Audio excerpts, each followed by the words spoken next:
Welcome, everyone. This is your friend, the DN What If, here with another exciting fanfiction. Today, we're diving into the story of What If Deku Had the Ability to Evolve Quirks? If you enjoy this video, don't forget to hit that like button and subscribe for more fanfiction content just like this. Now, let's get started with the fanfic. In a patient exam room somewhere in Mustafa, General Dr. Tsubasa, a round man with glasses and a bushy mustache slouched on a stool across from Midoriya Izuku and his mother Midoriya Inko. Izuku was a short, scrawny 4-year-old boy with 4 freckles on each cheek forming the shape of a diamond and viridian green fluffy hair that matched his eyes. Inko was an average-height slender woman at 5 feet 6 inches with straight hair and eyes that matched her son's in color. Well, after several tests it's safe to say the boy is quirkless. He turned to Izuku. "You should probably just give up," Dr. Tsubasa lazily stated to a catatonic Midoriya Izuku and his wide-eyed mother, Inko, before sitting up as if remembering something important. "You know, there is one more test I could run, just in case," the doctor said with infuriating vagueness. Inko stood up so abruptly that the stool she was sitting on wheeled away and crashed into the wall, eyes blazing. "Don't you dare talk to my son that way. No more tests. No more getting my boys' hopes up just to crush them." To his mother's right, Izuku was startled out of his shock. He hardly ever heard his mother shout. She turned to her son with a soft voice. "Izuku, we're leaving, you'll never have to see this man again." With that, she used her quirk to grab her son's toy with one hand and with the other grabbed his hand and marched out to her car. Later that evening, Izuku was commiserating the worst 5th birthday he assumed anyone's ever had while watching All Might's debut clip for what was probably the 1000th time. He heard his mother come into the room quietly. "Izuku, I made your favorite, Katsudon." He turned to her with a watery smile. "See, can I still be a hero?" Inko could see the hope teetering on the edge of despair in her baby boy's eyes. She couldn't believe that, doctor. She knew Izuku would likely remember this day for the rest of his life. Well, she wasn't going to aid in crushing his dreams. Even if she was the only one in the world, she would encourage him. It didn't matter how much the prospect of him being in danger without a quirk frightened her. Her heart was in her throat and tears were threatening to spill over. She cupped his face and wiped his tears as she responded. "Izuku, listen to me very closely. The only person that gets to decide what you are capable of is you. If you want to be a hero, you will have to work harder than anyone, and you will still be at a disadvantage. People will discourage you the entire way, but I believe in you and I will support you the entire way." Izuku threw himself into her open arms. She hugged him tight until he eventually cried himself to sleep. After tucking Izuku into his bed with All Might-themed sheets, she went into her room and opened her laptop. She was done procrastinating. She was going to sign up for online law classes right now. How could she tell Izuku to chase his dreams without doing so herself? She would fight for the discriminated and those labeled vigilantes. She knew that if a civilian fought back against a villain with their quirk, they would likely be charged with vigilantes. A scared civilian did not equal a vigilante. She would be her version of a hero. She would have to lower her hours at the hospital and be careful with the budget, but it was worth it. Even after discovering her husband's secret overseas family and taking him for everything in the divorce along with child support, money was still tight on a nurse's salary. Several months later. His mother was certainly right. The second his quirkless diagnosis came to light, his best friend turned on him, his classmates turned on him, and even the teachers turned on him. They viewed him with open derision, and when he stated he still wanted to be a hero, the cold stares of the students turned into barbed words, the dismissal of the teachers turned into turning a blind eye to the abuse if not outright encouraging it, and worst of all, the casual insults from his best friend Kaken turned into violent beatdowns at every turn. No, not Kaken, his friend was gone. Only the bully Bakugo remained. Izuku was at recess at the nursery school when he heard the telltale sound of crackling and the smell of caramel that preceded Bakugo's quirk activating. He turned around and saw a girl, a short distance away by the trees, crouched in the dirt with Bakugo looming over her threateningly. The girl had light blonde hair kept up in 2 messy buns. So pretty, so cute. Despite the situation, The girl had a too wide smile revealing elongated canines on top and bottom like a cat's and a look of pure adoration in her eyes as she stared at whatever she held in her hands. As Izuku made his way closer, he noticed that she had blood on the corner of her mouth and was cradling a dead bird in her open palms close to her chest. Bakugo slapped the bird out of her hands. "What's that disgusting look on your face? You're nothing but a villain waiting to happen. I'll just put you down now." Izuku knew what was coming next. Even at 5 years old, Bakugo's quirk packed a punch. He threw himself in front of the girl, back to her, arms shielding his face. Boom, pain flared through his arms and chest. "You trying to act like a hero when you're just a worthless Deku? Leave her alone. If I'm acting like a hero, then what does that make you, Bakugo?" He knew he had made a mistake when he saw the unbridled rage in his friend-turned-bully's eyes. He stood his ground in front of the girl, but it took everything he had to weather the storm. He wasn't sure how much time had passed until the bell rang signaling the end of recess, and with a th-each, Bakugo spun on his heel and marched away. Izuku dropped his now bruised, bloody, and scorched arms to the sides of his equally damaged torso. He turned around to check on the girl and saw that she was still smiling and looking at him with the same look she had been looking at the bird with, pure adoration. This close he could see that the pupils of her eyes were slits like a cat's and unfocused, as if trying to take in everything about his bloodied appearance at once. "Cute," the girl said. "Are you okay?" He stuttered out in pain and embarrassment as he offered her his hand to help stand. The blonde's eyes focused and their eyes met for the first time. "Why did you help me?" she asked as she took his hand and stood. He pet his head to the side in question. "Why wouldn't I? If someone needed help, you helped them, everyone knew that, right?" Disappointment evident in her voice, she replied. "Not everyone." Gesturing to the now empty playground save for one teacher waiting on them impatiently. He blushed. Great, apparently he had muttered that last bit. She was smiling again, but this time it was small, filled with mischief. "You're nice, I like you," she stated matter-of-factly. "I'm Toga Himiko, what's your name?" Izuku was about to faint and he wasn't sure if it was due to pain or embarrassment at the possibility of misinterpreting what she said. Shakily he replied, "Midoriya Izu, I'm going to lay down for just a second." Izuku fell to the ground as consciousness left him. By the time he woke up, he was in the nurse's office, bandaged, with his mother yelling at the nurse. "What do you mean nobody knows what happened? He didn't do that to himself."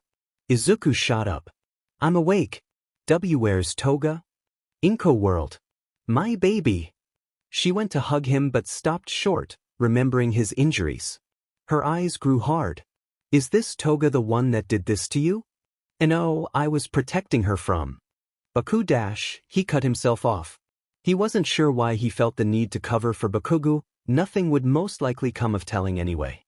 Inko gasped. "Kaken did this?" She whirled back to the nurse. Where was the adult responsible for watching the kids during recess? There's no way they didn't hear explosions going off. She was starting to get suspicious of this whole situation. She would have to pay closer attention to Izuku's schools from now on.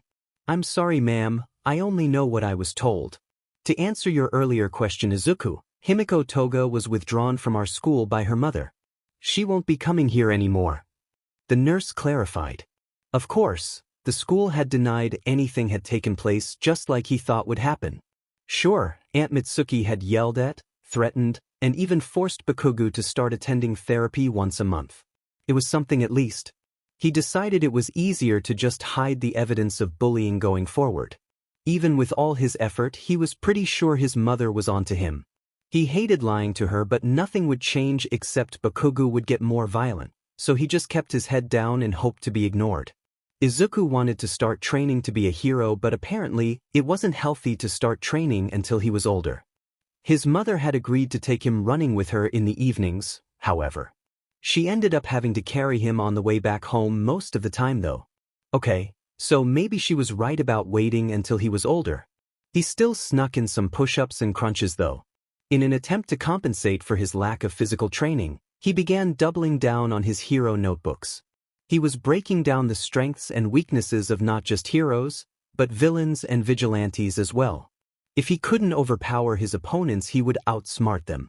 10 years later. Izuku's 15, Inko's 33. Over the years Izuku had upped his training. He was now weightlifting at home every day after school and not just keeping up with his mother on their evening runs but pushing her to be faster and run longer. He was still lacking actual martial arts training but hoped to start soon.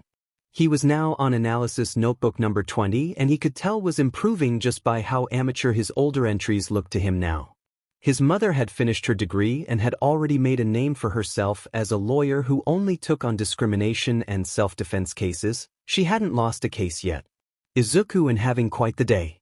Summer break had officially started. Bakugu's suicide baited him for the first time. He was attacked by a sludge villain and almost died, met his idol, was disappointed by his idol, saved Bakugu from the same slime villain, and now All Might was offering him his tutelage and Quirk. He had been initially heartbroken by All Might's initial response on that roof, but his mother had warned him, hadn't she? Only he could decide what he was capable of.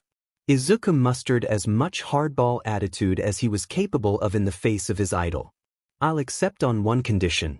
My mother has to know about all this. I'm done keeping secrets from her. All Might had agreed hesitantly and walked with him the rest of the way home. The second he opened the door, his mother was on him. My baby. You're a mess. What happened? She noticed the deflated All Might awkwardly standing behind Izuku. With faux sweetness, she addressed the strange man. Oh, and who might you be and how do you know my son? Izuku's sweat dropped. To most people his mother would sound welcoming. To him he could hear the undertones and knew what they meant.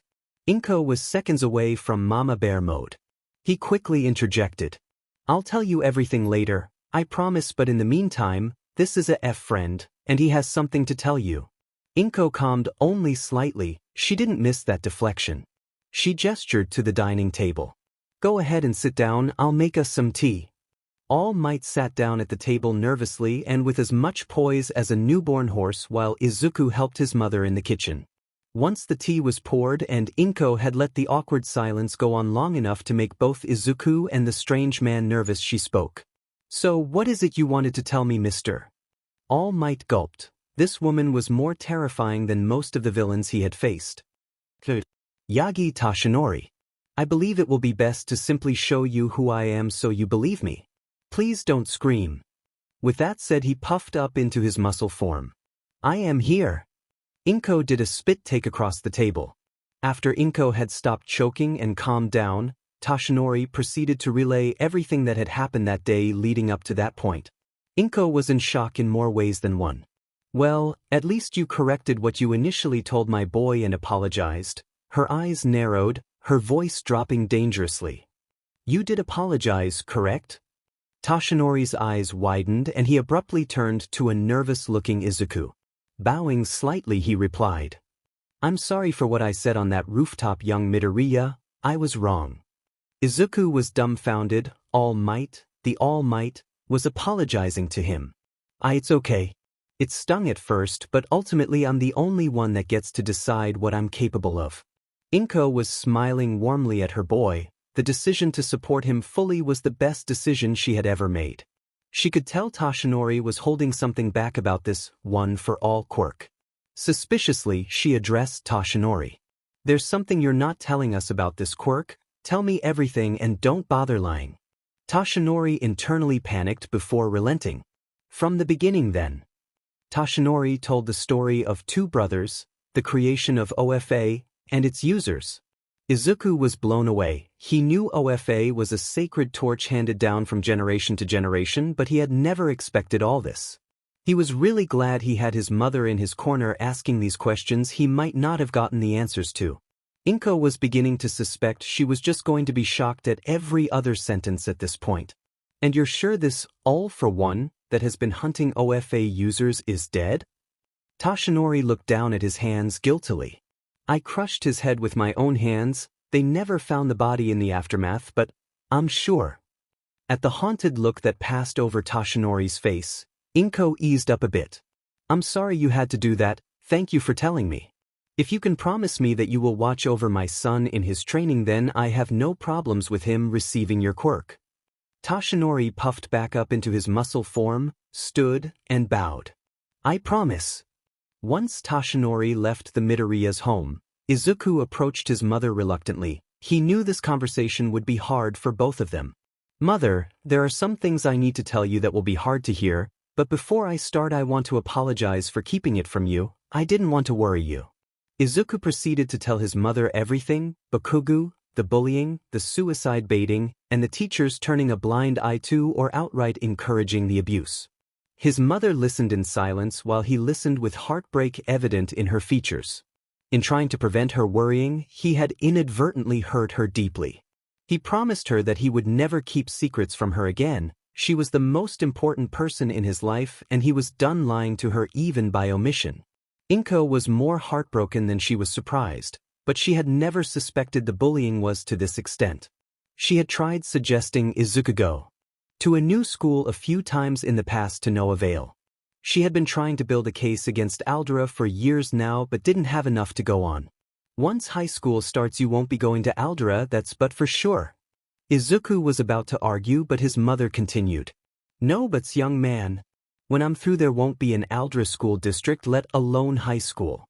Himiko began muttering to herself in an Izuku-esque fashion. Just need to gather my evidence, call Namuri or Ainin, and have them get me in contact with Nizu. Izuku waved his hand in front of her face to snap her out of it. She was as bad as he was. Mother?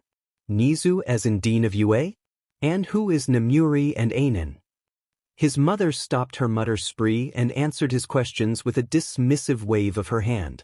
Yeah, that Nizu, I'm told he enjoys dismantling subpar schools.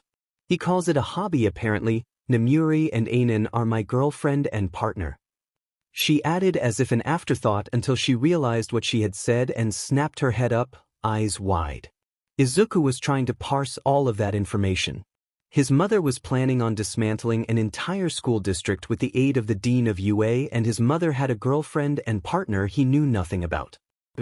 Girlfriend and partner? He had to be sure. Himiko's head fell into her palms with a slight blush and responded. Yes, I'm sorry I never told you, I wanted to be sure about them first, and Namuri can be a lot. Their jobs also require us to keep things on the down low. We've only been dating for less than a year. I met Namuri on a case. She and Ainin were already dating and they invited me on a date. But that's no excuse, I love them and it's past time you met. Izuku was blown away. How had he not noticed his mother dating again? He was certainly happy that she had found someone again. She deserved it. There was one thing that was bothering him though. How do they know the Dean of UA? His mother looked hesitant but answered. Well, Thirtha Pro Heroes Midnight 1013, and they work at UA, she rambled out in a single breath. Minimum Seri Midnight 1013?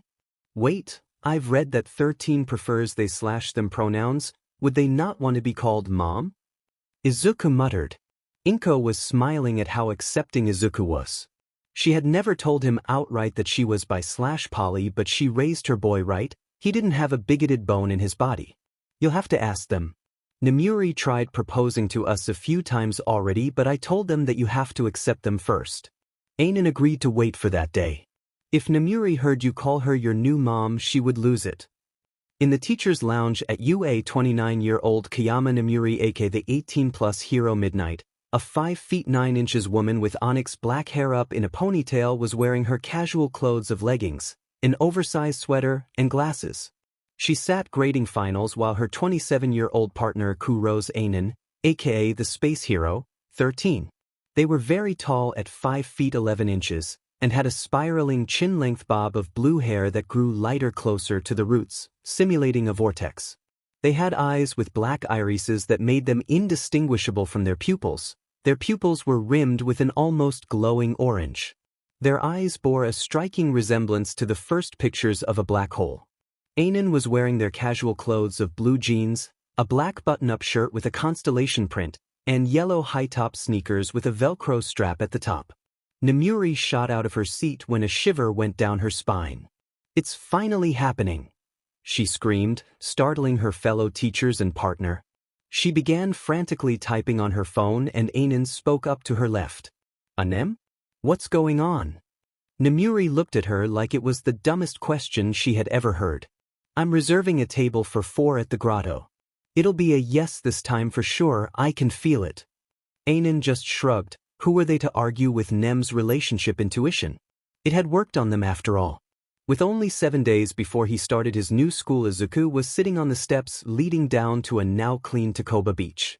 He had finally packed on some muscle from all the training. He even had the beginnings of a six-pack. He was lost in thought about the whirlwind of activity his summer had been. The very next day after learning about their relationship, Nemuri and Ainin had taken him and his mother out to dinner. The restaurant was set in a massive cave with an underground stream running through it. It was the fanciest restaurant he had ever seen. When he had accidentally greeted Nemuri as "Come," she squealed and hugged him without a second thought. His mother had subsequently told them the story of him calling them his new moms, much to his embarrassment. Ainin had told him they liked the title despite it not being gender neutral, and Nemuri had squealed so loud it echoed off the cavern walls. Nemuri immediately dropped to a knee and popped the question to both Ainin and Inko at the same time, a jewelry box in each hand. Inko had said yes this time, and since Ainin had been withholding her answer until Inko agreed too, they too said yes. Inko and his new moms wasted no time getting married. They had a private ceremony on UA's sprawling campus with most of the faculty in attendance. Izuku had never gotten so many autographs in one day before. After the wedding, he had brought Ainin and Nemuri in on the secret of OFA. He didn't want to force his mother to keep secrets from her wife and partner. They were certainly surprised but took it quite well. He and Inko were currently in the process of moving in with Nemuri and Ainin into a massive house on UA's campus. Apparently, Nemuri had badgered and bribed Cementos into building it. Then he testified against the Aldra School District along with some of its other victims. He got to see Nizu in action for the first time, and suffice it to say, Aldra School District never stood a chance. Some of Aldra's faculty had even admitted to being an isolated cell of a Quirkist extremist faction calling themselves the New Meta Liberation Army. They even admitted that they intended to foster future sympathizers to their movement. His treatment there had suddenly made much more sense, and so did their praise of their golden child, Bu.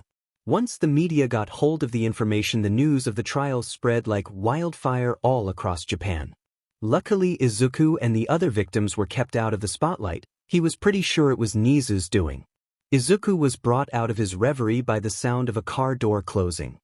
He turned his head to see All Might in his Mr. Yagi form looking at the clean beach with awe.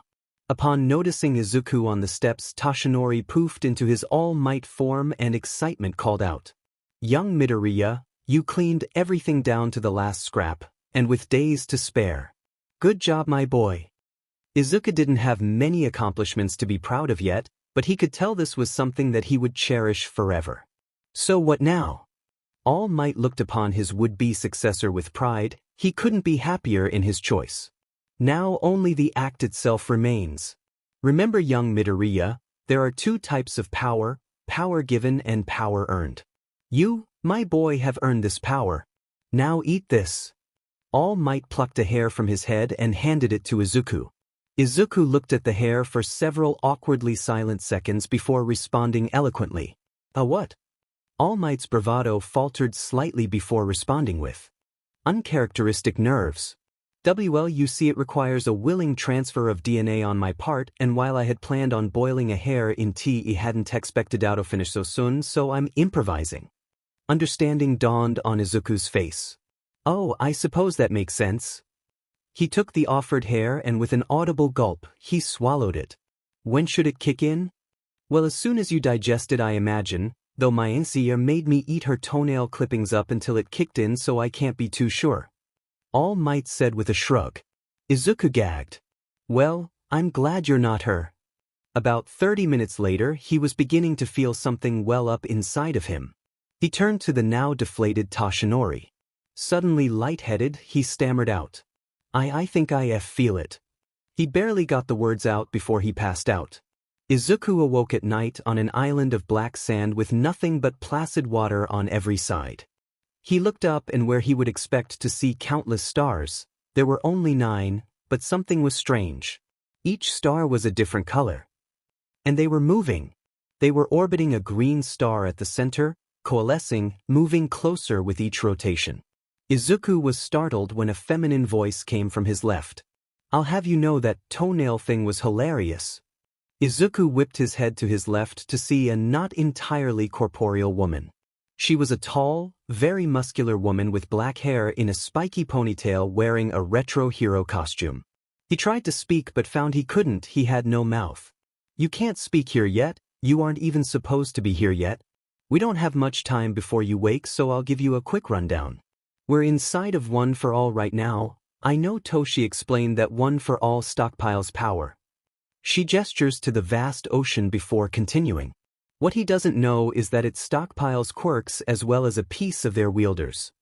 She gestures to the 9 colorful stars before continuing again. "That's why I'm here. I'm the 7th holder of One for All." Izuku's eyes blow wide with that bit of information. A quirk that stockpiles the power, quirks, and personalities? Souls? Minds? Probably best not to think about that, he quickly decides. "I can feel you thinking from here, kid. Just remember, quirks are bullshit. As to what's going on in the sky, I might have an idea." Izuku just stared deadpan at her. "Don't give that look, brat. Normally those stars don't move. When yours showed up, things started changing. I believe OFA itself is evolving, the stored quirks are melding together. Normally, we would have given you our quirks one at a time when we thought you were ready for 'em. Now, however, I think you're going to get all of 'em at the same time, so hold on to your butt," she said, doubling over laughing. After several seconds, she recovered enough to continue. "Whatever your quirk is, it's the cause of all this," she said as she gestured to the sky. Hey, now he knew he was either dreaming or had exploded like All Might warned of. He just rolled his eyes waiting for whatever this was to end already. The Amazonian smiled with motherly affection and a hint of sympathy. "I know you don't believe me, Squirt, but when you wake up, get another X-ray done," she said, her voice beginning to fade as if moving further away. His vision swam and then blackened once more. Izuku drifted back into consciousness with a splitting headache, feeling more emotions all at once than he thought was possible. There was anxiety, fear, impatience, hope, and despair. Something was off though. Some of these emotions felt further away, as if he wasn't feeling them. It was an odd sensation, like the difference between smelling a food and tasting it. He wished all feelings would just quiet down a bit. It was overwhelming. The sensation lessened immediately. Against his better judgment, he decided to open his eyes. The synthetic overhead light nearly blinded him, and he winced as his headache intensified. He groaned aloud and massaged his temples. His hand was surprisingly warm, and it made his headache vanish. He finally looked up and around the room. He was in the UA's nurse's office, and there was a small crowd of stunned onlookers. All 3 of his moms, a deflated All Might recovery girl, and Nizu. They were all staring, slack-jawed with what could again feel as genuine disbelief and an unnatural calm. Hi everyone, sorry for worrying you." Inko recovered first and rocketed to him. "Izuku," she cried, tears soaking the sheets as she hugged him. Ainin and Nemuri came to Inko's side. Nemuri reached out, rubbing circles into Inko's back. "She was really worried about you." Ainin's hand came up to ruffle Izuku's curly hair. "We all were." "You were out for 2 days," she corrected with a smirk thrown towards Nemuri. Nemuri and Inko had been inconsolable before he woke up. Toshinori walked up to Izuku and bowed. "I'm sorry, my boy, I had no idea that would happen." He apologized before straightening. "We still aren't sure what happened exactly, but Nizu here has a theory." "The mouse? Bear? Dog?" He was just going to refer to the mammal as a chimera. The chimera walked up to his bedside and clambered up. "I believe you have an invisible quirk that interacted with One for All in an unexpected way. The results of the X-rays should be ready soon. It's so very exciting." He elaborated with a slightly manic grin. "Invisible quirk? X-rays?" But he already had X-rays done, he was quirkless. "What do you mean by invisible quirk?" "I'm quirkless." Nemuri and Ainin just smiled kindly to let him know that they understood and weren't upset. In response to Izuku's question, Recovery Girl wordlessly got up, went to her office, and returned with 3 X-rays. She quickly slapped them up on the illuminated display. No extra pinky joint, no appendix, and no wisdom teeth. You got a Quirk, kid. She rushed out. Izuku and his mom stared at the X-rays before shouting in unison, "What?" Nizu was furiously tapping away on his tablet before he spoke up to clarify.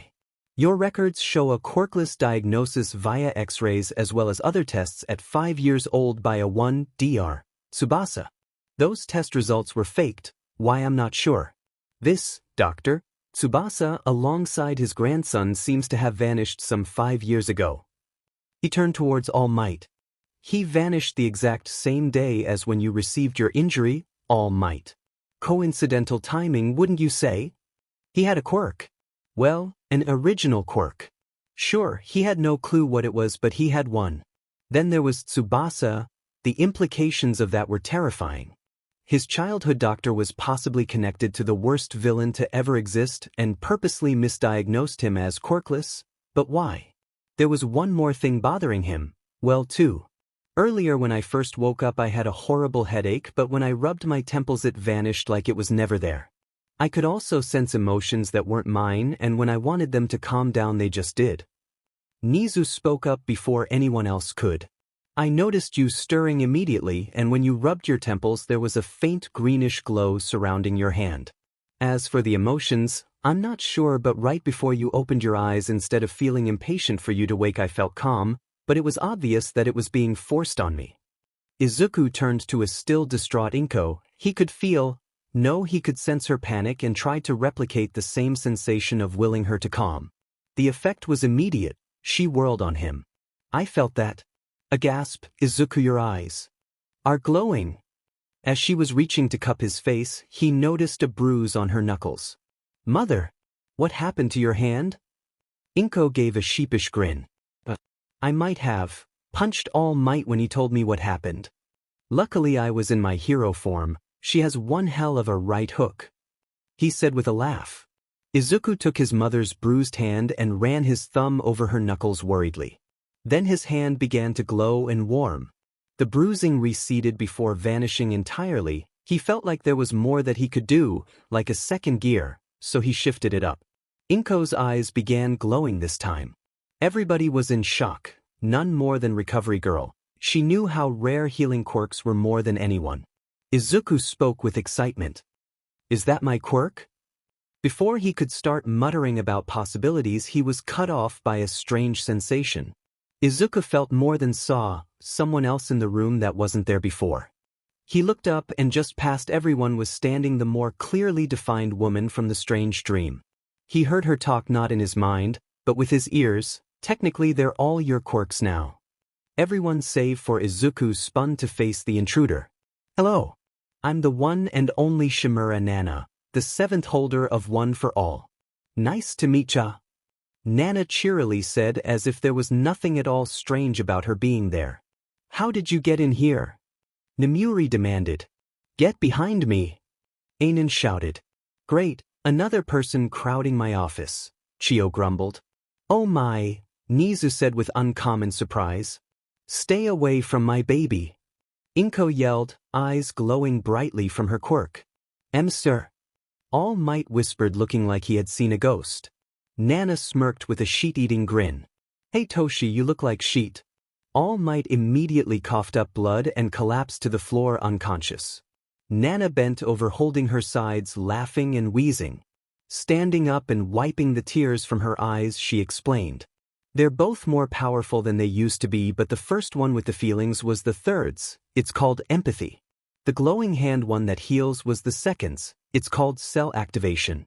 Their original owners are both sulking because they couldn't hold their quirks over your head until you impressed them. They'll explain better once they're through acting like children. She huffed. Upon seeing the questioning look on Izuku's face, she continued. Your original quirk was the one that made your mother's eyes glow. I'm pretty sure now that originally it just evolves your quirks and maybe quirk adaptations. Fairly useless by itself, but combined with the power and quirk stockpiled within One for All, it not only evolved every stored quirk but itself as well. I think it combined with cell activation the same way the first's transfer combined with power stockpile. You can forcibly evolve a person's quirk now. Go ahead and give it a try, Mamadoriya. Surprised at suddenly being addressed by this strange woman, she simply complied. She tried lifting something too big for her quirk attraction of small objects to work on normally, in this case, Nemuri. A green light enveloped Nemuri as she began floating off the ground. She began running her hands all over herself sensually. Ooh, this feels amazing. I have some ideas for this, she said, grinning at Inko, eyebrows wagging suggestively. Nem. Not in front of Izuku, Inko said as she dropped Nemuri on her butt. While Nemuri was massaging her butt and grumbling, Nana spoke up again with a knowing smirk. Well, Squirt, what do you want to name your quirk? Izuku looked down in thought and muttered quietly before replying. Simple is best, so I'll name it Evolution. After rousing a still pale-faced All Might, the group made their way to Gym Gamma at Nizu's suggestion. So how is it possible that you're here, Emu? A still very confused All Might asked. Ah, I knew I was forgetting something. Nana smiled and snapped her fingers. Like I said before, OFA evolved. It didn't just store the previous holder's quirks, but a part of them as well. I feel much more tangible than before also, although it seems I can't touch anything, she said as she tried to poke Toshi, her finger disappearing into his chest. Anyways, Nana said dismissively. On to quirks. Let's start with mine since it's the coolest. My quirk was called Float. It let me do just that. It was only basic levitation at first. After OFA it was more like flight, although not very fast. Just try and focus on the feeling of being free, with nothing able to hold you down, she said, closing her eyes, reminiscing. Okay, here goes nothing I guess, Izuku said, closing his eyes to focus. He tried to picture himself soaring among clouds, lazily running his fingers through them. He could feel his feet begin to leave the ground. It's working, he thought. He tried to move a bit more and immediately launched upwards at breakneck speed, followed by a boom as he burst through the skylight and broke the sound barrier. In his panic, he disengaged Float and began to fall. He flailed and screamed. As he neared the roof of the building, the now inflated All Might jumped up and caught him, landing safely through the broken skylight. Once back on the ground, he turned to Nana, who was laughing as Inko was trying to swat at her with her purse. Why, you knew that would happen, Izuku exclaimed. Yeah, but now it doesn't seem as scary, right? She challenged. Well, I guess not, but you could have told me to wear a helmet at least, Izuku groused. This builds character. Anyway, Float is not only much more powerful, it seems to shield you from most of the wind resistance. Now that you mention it, I didn't feel much wind resistance, even though I'm pretty sure I broke the sound barrier, Izuku half muttered with his chin in his hand. No more stunts like that, Inko said, raising her voice. Fine, can't have any fun, Nana grumbled playfully. Let's get this show on the road. The sixth will take over while I go slap the beach out of the second and third. The second Nana disappeared. A man with black hair and a high-collared coat appeared where she had been. I am the sixth N. My quirk was smokescreen. It allowed me to produce clouds of smoke from my body. It was a double-edged sword, however, as it blocked my vision as well. However, I suspect that may no longer be the case. Try it out, feel it build up before releasing it. Instead, Izuku focused on trying to narrow down the feeling of smokescreen. A few others were chomping at the bit to be let out, but he managed to focus on the one. He felt it build for a second before releasing the sensation. A black smoke exploded from his body, filling the entire gym and completely obscuring his vision. Wait, I can see something, he thought. Through the smoke he could see everyone except N. They glowed orange and grew lighter in color on their extremities. He was amazed at the level of detail he could see. He could make out their faces perfectly. Wow, I can see you all. It's thermal vision, he exclaimed excitedly. Nizu pressed a button on his tablet and the fans kicked on, clearing out the smoke. Unless someone has a very cold body temperature or can block their heat signature somehow, smokescreen essentially has no downsides now except for blinding your allies, of course, and said. Now it's the fifth's turn. N disappeared and a large bald man wearing goggles and a lot of leather appeared. A fellow person of culture I see. Midnight said, gesturing to her DMNRX outfit, followed by her wife and partner quickly swatting her on the arms. The man looked like he had been slapped across the face. Motorcycles. I rode motorcycles. The sixth said. Motorcycles, Midnight Air quoted, not believing the man. Shaking his head in defeat, the man turned to Izuku. I'm Daigoro Banjo the fifth and my quirk is the coolest. It's called Black Whip. Knew it. Midnight crowed victoriously, cutting off Banjo. Ugh, is she always like this? Banjo asked Izuku, gesturing with his thumb to Nemuri. You'll get used to it, or so I'm told, Izuku said with an almost haunted look in his eyes. Banjo threw Midnight a glare. As I was saying, Black Whip allowed me to launch out tendrils that I could trap villains with or use to move around. It's connected to your subconscious, so it has a semi-sentience. If your emotions are out of control, so is it. It's also way more powerful now, so be careful. Izuku focused on the feeling from earlier that wished for action. He carefully let it out. An inky black tendril coated in green, barely visible luminescent energy emerged from his palm. It was slow at first, wriggling out longer until Izuku had the errant thought, I wonder how many of these I can make? As if in answer, countless tendrils sprang to life as he began to resemble an eldritch being. Izuku was worried at first, but the tendrils remained calm. Go back to one and stab the floor, he tried mentally commanding it. The tendrils immediately reduced to one and jabbed deep into the concrete floor. Ooh, what about shapes? Make claws on my fingers, Izuku mentally commanded again. Black tendrils enveloped all 10 of his fingers, creating long claws. He could feel them like they were his own fingers. He bent down and slashed at the concrete. They went through it like butter, carving deep furrows. What did I say? Coolest quirk ever, Banjo exclaimed. It seems to be much easier to control, and being able to make shapes like that is definitely new. Yeah, Izuku agreed. I could also feel with them when they were like that. Izuku said, releasing Black Whip. Oh ho ho, your future partners are in for a treat. Midnight said teasingly, causing Izuku to go bright red with the implications. Ainen and Inko slapped their wife on the arms again, causing her to grumble under her breath, never have any fun. I do not envy you, kid. Banjo groaned. The fourth will take over now, he said as he vanished. Next to appear was a massive man as tall as All Might with medium-length blonde hair and a scar that looked to be from a claw. I am the fourth, Hikage Shinomori. My quirk is called Danger Sense. It would warn me of any potential threats to my person, even intent to harm or negative emotions after I received OFA. It could cause sensory overload and was more painful the higher the threat. Reaction time also plays into effectivine dash.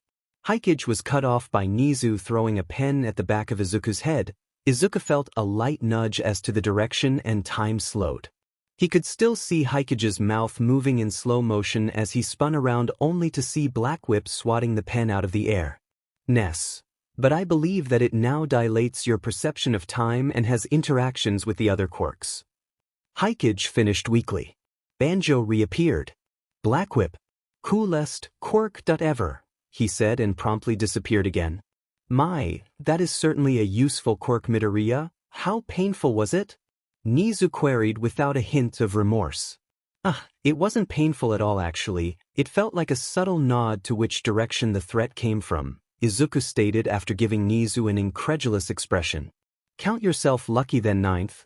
That quirk gave me chronic anxiety to the point I left civilization behind entirely. Hikage finished before disappearing without another word. Good, I don't think I can handle any more anxiety. Izuku muttered quietly. Nana appeared after a few seconds, holding 2 figures under each arm in schoolyard headlocks. She released one. Now act your age, children. The first to speak up was a man with blonde hair in a ponytail and a piece of fabric covering his hairline. Fine, I'm the third. My quirk is called empathy. You already saw the effects earlier, though when I had it I could only sense other people's emotions, not influence them. Test out its limits on range and number of targets. He said reluctantly, And without any fanfare, he disappeared. The other figure finally squirmed his way out of Nana's grasp. He was the spitting image of Bakugu, only older. He pointed a finger in Nana's face. "Who do you think you are?" he shouted point blank. "Yup, got to be related to Bakugu." Izuku thought. The man spun and his rage fell off his face. "I've seen your memories, and if that brat is related to me, you have my express permission to slap the sheet out of him." The man said, "Traitor." Izuku declared his tongue. "You are no hero, child. You do not deserve the power you have been given. What will you do when faced with a villain too dangerous to be left alive? Spare them, only for them to kill again?" The man challenged. "You've seen my memories, so you know I earned this power with blood and sweat, and I will continue to earn it. As for killing a villain, I know that it can be unavoidable. Even All Might was forced to kill all for one. I can only try to be ready if a situation like that arises for me as well." Izuku replied with as much conviction as he could about killing someone. The man stared at him for what felt like minutes before nodding. "Very well, but make no mistake, that day will come, ready or not." Izuku could only nod in response. "I am the second. My quirk is called cell activation. It can be used to increase regeneration, recovery time, and even permanently improve overall physical condition. It used to be activated by touch, usable on myself or others, but it drains stamina fast. Now, however, it seems to be tied to OFA's power instead of your stamina and is passively always active on yourself." The second blew out a breath. "And it seems to have latched onto your original quirk, evolution. You can freely evolve others' quirks now. But heed my words, boy. Do not go handing that power out to people unless you trust them with your life." The second warned as he vanished. "What a lovely gentleman." Inko said, words dripping with sarcasm. "Welp, see ya around, kid, and remember, I'm always watching." Nana said, pointing to her eyes as she began to slowly disappear. "Oh, and Toshi," she said, her face softening with maternal love, "I'm so proud of you." All Might deflated, spurting a small amount of blood, then tears began slowly trailing down All Might's face. "Thank you, Mother," he said quietly as Nana disappeared. Izuku could sense the relief and love radiating off the man in waves. He slowly approached his mentor and hugged him while simultaneously activating cell activation and evolution. They stayed that way for a minute before Toshinori broke the hug. "Thank you, my boy, I feel much better, but I don't think I'm fully healed yet, and I don't think evolution will work for me since I'm only using leftovers of a quirk now and I was originally quirkless." "You were quirkless and you had the nerve to dash our boy's dreams?" Inko said with quiet anger. Ainin and Namuri were quick to pull her into a hug. Now he already apologized and corrected his mistake. "Inko, no need to beat a dead All Might," Ainin said soothingly. Toshinori looked down, ashamed. "I am sorry, my boy, I've never been more wrong." Izuku was quick to reassure. "Toshinori, I forgave you a long time ago, All Might. I know you only had my safety in mind." A new figure coalesced. This time it was a white-haired, too-thin man. "Hello, Ninth. I am the first, Yoichi Shigaraki, and unfortunate brother to AFO. Your quirk was exactly what was needed to finally finish OFA, and you're lucky it did the way it did. Normally having multiple quirks reduces your lifespan by about half." Everyone, namely Izuku's moms, gasped. "My baby!" Inko wailed as she began to fountain tears. Yoichi continued unabated, because when your quirk interacted with OFA it didn't just complete it and evolve its stored quirks. It combined all of the quirks into one multifaceted quirk. The quirks may interact in yet unforeseen ways. Your lifespan will not be cut short. In fact, cell activation may prolong it. Yoichi reassured much to Inko's relief. "Well, that's a relief," Izuku breathed out the breath he was holding. "Remember, Ninth, this power is yours," Yoichi said as he disappeared. Ainin walked up to Izuku and ruffled his hair while producing a notebook. "I wrote down everything they said." Izuku threw himself into their arms, hugging them. "I love you, Mom." Izuku activated evolution. Who could he trust more than his moms? The orange ringing their eyes blazed like a dying sun. "Did you just evolve my quirk?" they asked, looking down. He just nodded in answer. Well, I can normally only fully use my quirk with my suit on, but let's try just one finger at a time. 13 pointed their index finger out to the gym and activated black hole. The suction came to life, sulking up loose debris on the floor. They added another finger, and another, until they had all 10 fingers pointed forward with black hole activated. A previously impossible feat. Only one thing left to test. Ainen said, bringing black hole back down to one finger and pointed it closer to their leg. No, don't Ainen. Nemuri cried out, knowing exactly what they were thinking. Nothing happened. 13's jeans fluttered a bit, but that was it. Cool, they said simply. Nemuri marched up to her partner and pouted while jutting her hip out. You could have been seriously hurt. Again. Again? Izuku yelled in surprise. When my quirk first manifested, it tore up my leg pretty badly, but the good news is I seem to be immune to my own quirk now. Ainen said, slightly ashamed. Izuku pinched the bridge of his brow. He worried about how much of a space case his mom was sometimes. Your turn, Mama, Izuku said as he hugged Nemuri with evolution active. Her eyes glowed purple before he released her. Nemuri kissed Izuku on the forehead before moving away from the group. Nizu, turn on the fans, please. She started pumping out her quirk. A thick cloud of pink enveloped her but didn't move towards the vents. Nizu, did you turn on the fans? She questioned, confused. Fascinating. Try willing it to move, Nizu said in a way of answer. Nemuri, raising an eyebrow, did as asked. The pink cloud moved around in circles around her, expanded, and condensed until it was a liquid on the floor. Whoa! I can control it telekinetically now. Wow, that will be so useful outside, or in places with good ventilation, or against someone waving an arm hard enough. Nemuri rambled excitedly. Ainen nudged Izuku. You're not the only quirk nerd. I heard that. Nemuri pouted. Izuku turned to Recovery Girl, who had been oddly quiet the entire time, to find her half asleep, resting against her syringe cane. He walked closer. I'm sorry, Recovery Girl, you must be wanting to go home. Ah, it's okay, boy, had to make sure I was here if you got hurt, she said, smiling tiredly. Izuku crouched down and brought her into a gentle hug, activating both cell activation and evolution. Her eyes glowed faintly and she stood up straighter. I feel 10 years younger. Now, Izuku said, turning to Nizu. If you decide to overthrow the earth, please spare my loved ones. He reached out a glowing hand which Nizu took immediately. His eyes glowed with otherworldly power. Then the cackling began. After about 5 minutes of fearing, he had just created the first eldritch god. Nizu quieted and straightened his tie. I have been such a fool. No security cameras outside the front gates and beyond, blind spots in the sports arena, and so much more. I have many things to improve. Nizu finished dangerously. Well, I guess all there's left to do is try out the strength enhancement. Izuku thought aloud. All Might, how do you activate it? Toshinori buffed up into his muscle form. Squeeze your butt cheeks together and yell smash from the bottom of your heart. All Might explained.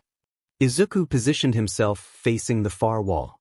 Well, here goes nothing, he thought as he squeezed his butt cheeks together and yelled. Smash! Danger sense nudged heavily in every direction and time slowed to a crawl. Nana popped into existence. Stop!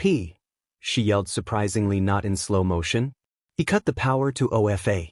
Nana whirled on All Might. What were you thinking? Clench your butt cheeks, what the hell kind of advice is that?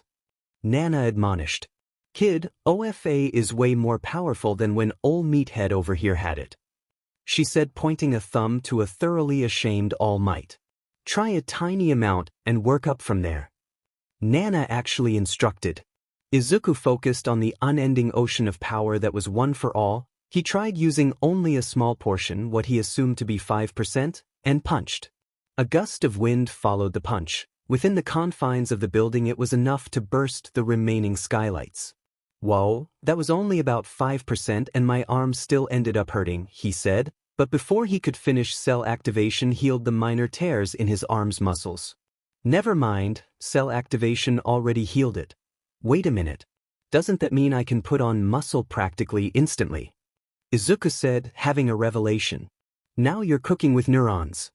Nana replied, flexing her massive biceps as she disappeared. Just don't overdo it, sweetheart. I signed you up for a martial arts gym. We're going to meet your trainer tomorrow. His mother said. After pointedly ignoring his mother's suggestion of not overdoing it, Izuku proceeded to exercise through the night, drinking protein shakes every hour. By morning he had gained 10 pounds of raw muscle and he was barely even tired. Cell activation was amazing.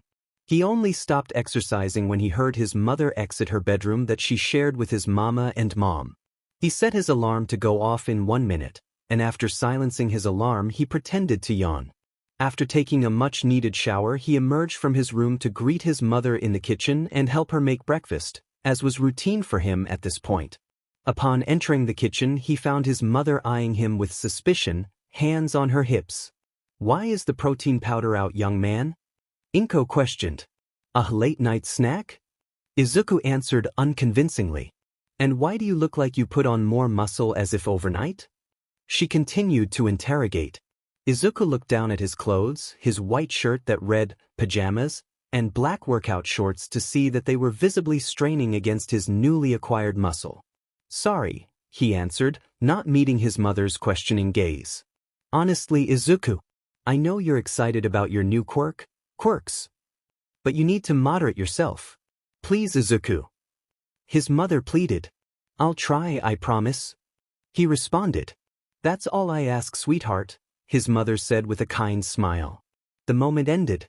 When he heard a door closing, he turned to see a bleary-eyed Namuri stumbling into the hallway.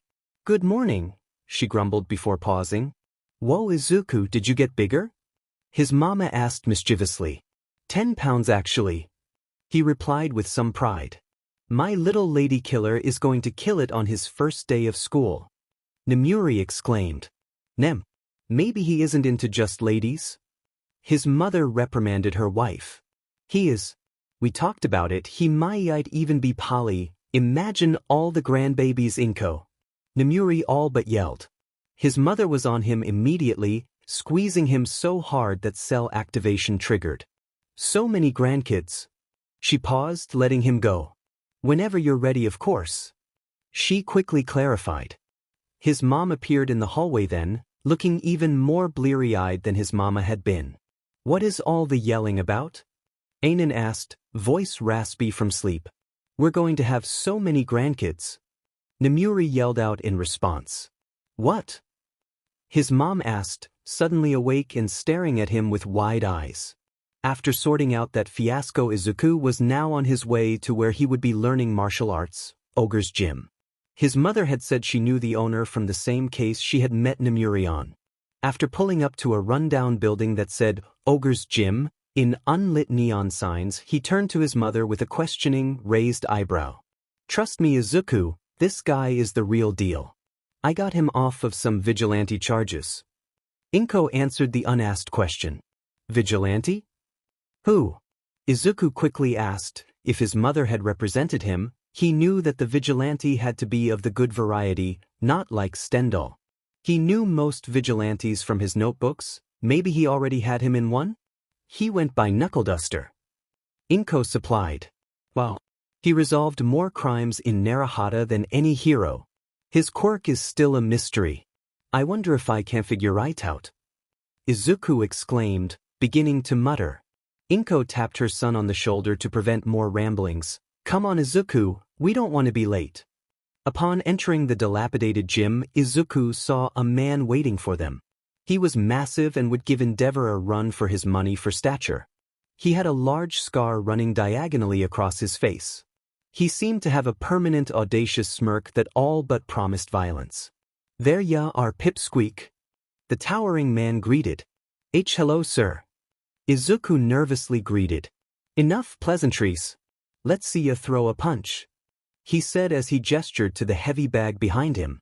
"Okay," Izuku said as he walked up to the raggedy punching bag. He straightened his back and threw his fist forward, thumb tucked inside his fist as hard as he could without activating any quirks. After a soft slap sound and a sore thumb, he turned to Mr. Aguro. What the F was that? The man questioned while Inko looked displeased. Don't tuck your thumb like that unless you want to break it. And you threw that punch with nothing but your arm. You gotta throw a punch with every muscle, all the way up from your toes to your knuckles. Watch me. Mr. Aguro stepped in front of the bag, nudging Izuku aside. He took up an experienced stance, legs shoulder-width apart, left arm gauging the distance. Then in a flash Izuku could see the muscles tense in a chain reaction of movement all the way from his feet to his fist. As opposed to Izuku's pathetic attempt, the sound Aguro's punch made was a boom as the heavy bag lurched and its chains rattled. Now that's a punch. Aguro yelled. Izuku was in awe. With all the hero fights he had seen, that was the most impressive punch he had ever seen. Was that your quirk? Izuku asked. The man smiled a sheet-eating grin at him. I'm quirkless Pipsqueak. Izuku was in awe. He hadn't felt this way since the first time he watched All Might's debut video. This man was quirkless, and despite that, the man was Knuckleduster, the vigilante hero of Narahata. He had just met the man, but he already knew Mr. Aguro would be an inspiration to him for his entire life. Suddenly the sound of feet stomping downstairs could be heard. I thought you were done with classes for the day, old man, yelled out an annoyed feminine voice. Rounding the corner was a girl his age. She had tawny skin, snow-white hair, ruby-red eyes, and an obvious rabbit mutation quirk. She was wearing black running shorts and a white tank top that said Space Jam on it. She obviously trained often, judging by how the clothes clung to her toned form. Izuku's face warmed as she caught him staring at her. Who the F is this? The rabbit girl asked. Rumi, this is the Midoriyas. They're customers, so watch your FNG language. Mr. Aguro answered. And nice to meet you, Izuku bowed. Tell ya what, kid, instead of classes, I'll train you personally alongside Rumi here in exchange for a favor. Aguro started. What favor? Izuku asked. You'll be going to the same school as my adoptive daughter Rumi here. She barely passed middle school and I'm no better, so I can't help her. Your mother says you're one smart cookie, so if you tutor her on Sundays I'll train you personally after school. Aguro said. What? I don't need help. I'm no weakling. Rumi retorted. Needing help doesn't make you weak, Rumi. Don't learn the hard way like I did. Aguro yelled back. Izuku was feeling a bit uncomfortable witnessing this familial squabble. He could feel Rumi's emotions waver when she said she didn't need help. He wasn't sure what that signified. If she'll have me, then I accept. Izuku said, not wanting to force the girl into something she didn't want. After a long silence, Rumi responded, Fine, but I'm not going easy on you in spars. Izuku could only nod before the girl stomped back upstairs. Mr. Aguro looked ecstatic. That went way better than I thought it would. She didn't even kick you. It was the first day at Izuku's new school, Naba Middle. After the experience of meeting Rumi yesterday, he wasn't sure what to expect if he saw her at school.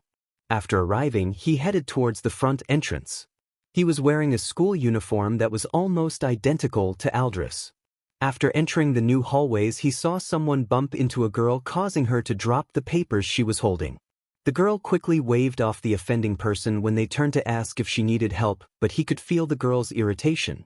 Without asking if she wanted help, he quickly moved to help the girl gather her papers. After a minute, almost all the papers were picked up and the girl asked, Why did you help me? Still gathering the last papers, he answered without looking up, Why wouldn't I? What a weird question, he thought. If someone needs help, you help. If you're hungry, you eat. If you're tired, you sleep. Izuku? Is that really you? She breathed out. Not expecting to know anyone here, let alone someone that would use his given name with such familiarity, he snapped his head up to get a look at the girl. Familiar yellow feline eyes were staring at him, and it was like he was back in that schoolyard again all those years ago. Her blonde hair was down instead of in messy buns, but he would never fail to recognize her, even 10 years later. She looked amazing in the school's black sailor uniform with a red sash. He could feel so much hope radiating off her, as well as fear. He realized that he had been staring and she was still waiting for him to answer. Toga Himiko, he said while nodding to her question. Relief pulsed off of her in waves. Still kneeling close together, she pulled him into a crushing hug. I thought I'd never see you again. Before he could pass out from being hugged by a girl, the bell rang. Oh no. I don't know where Class 1A is, he thought. I know where it is. Come on, Izuku, she supplied, having heard his muttering. She grabbed his hand and began pulling him along as he sputtered and blushed. Once they reached the classroom doors, they were greeted by a woman waiting for them.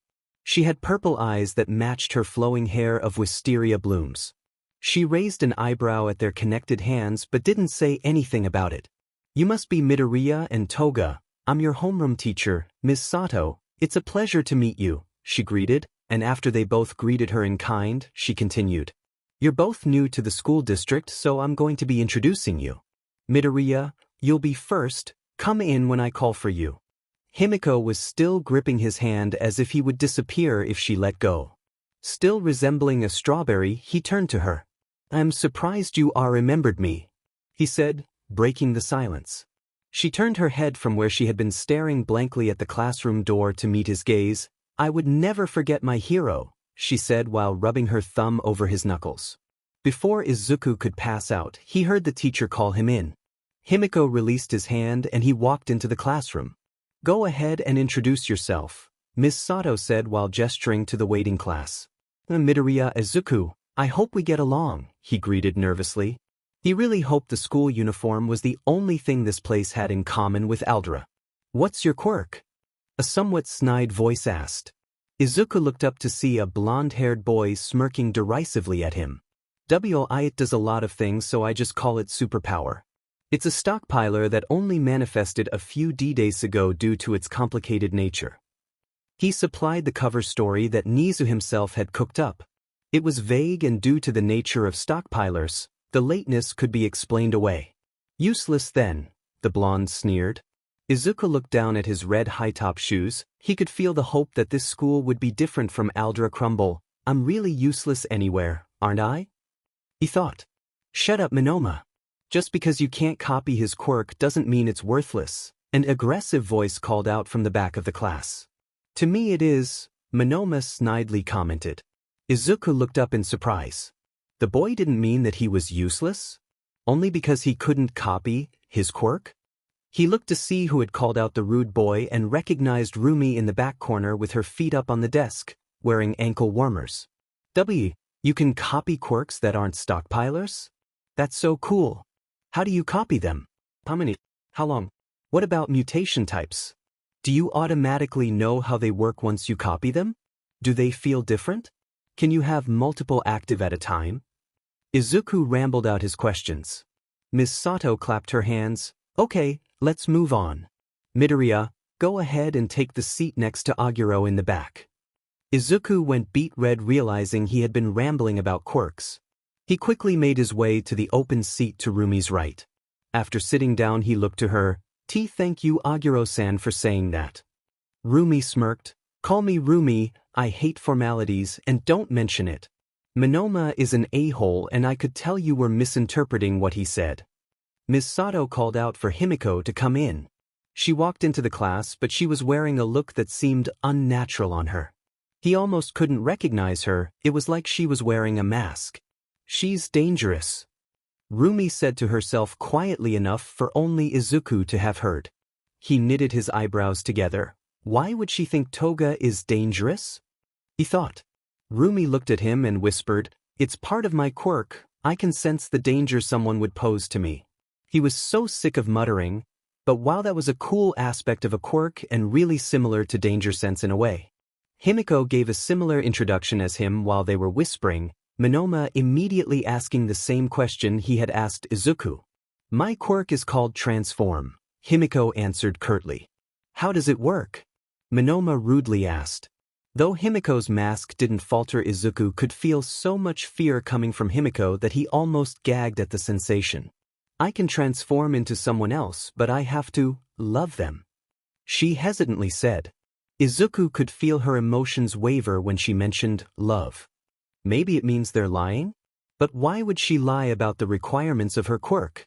Love could mean a lot of things. Maybe the truth was just inappropriate for the setting. He mused to himself. Monoma scoffed, another useless quirk.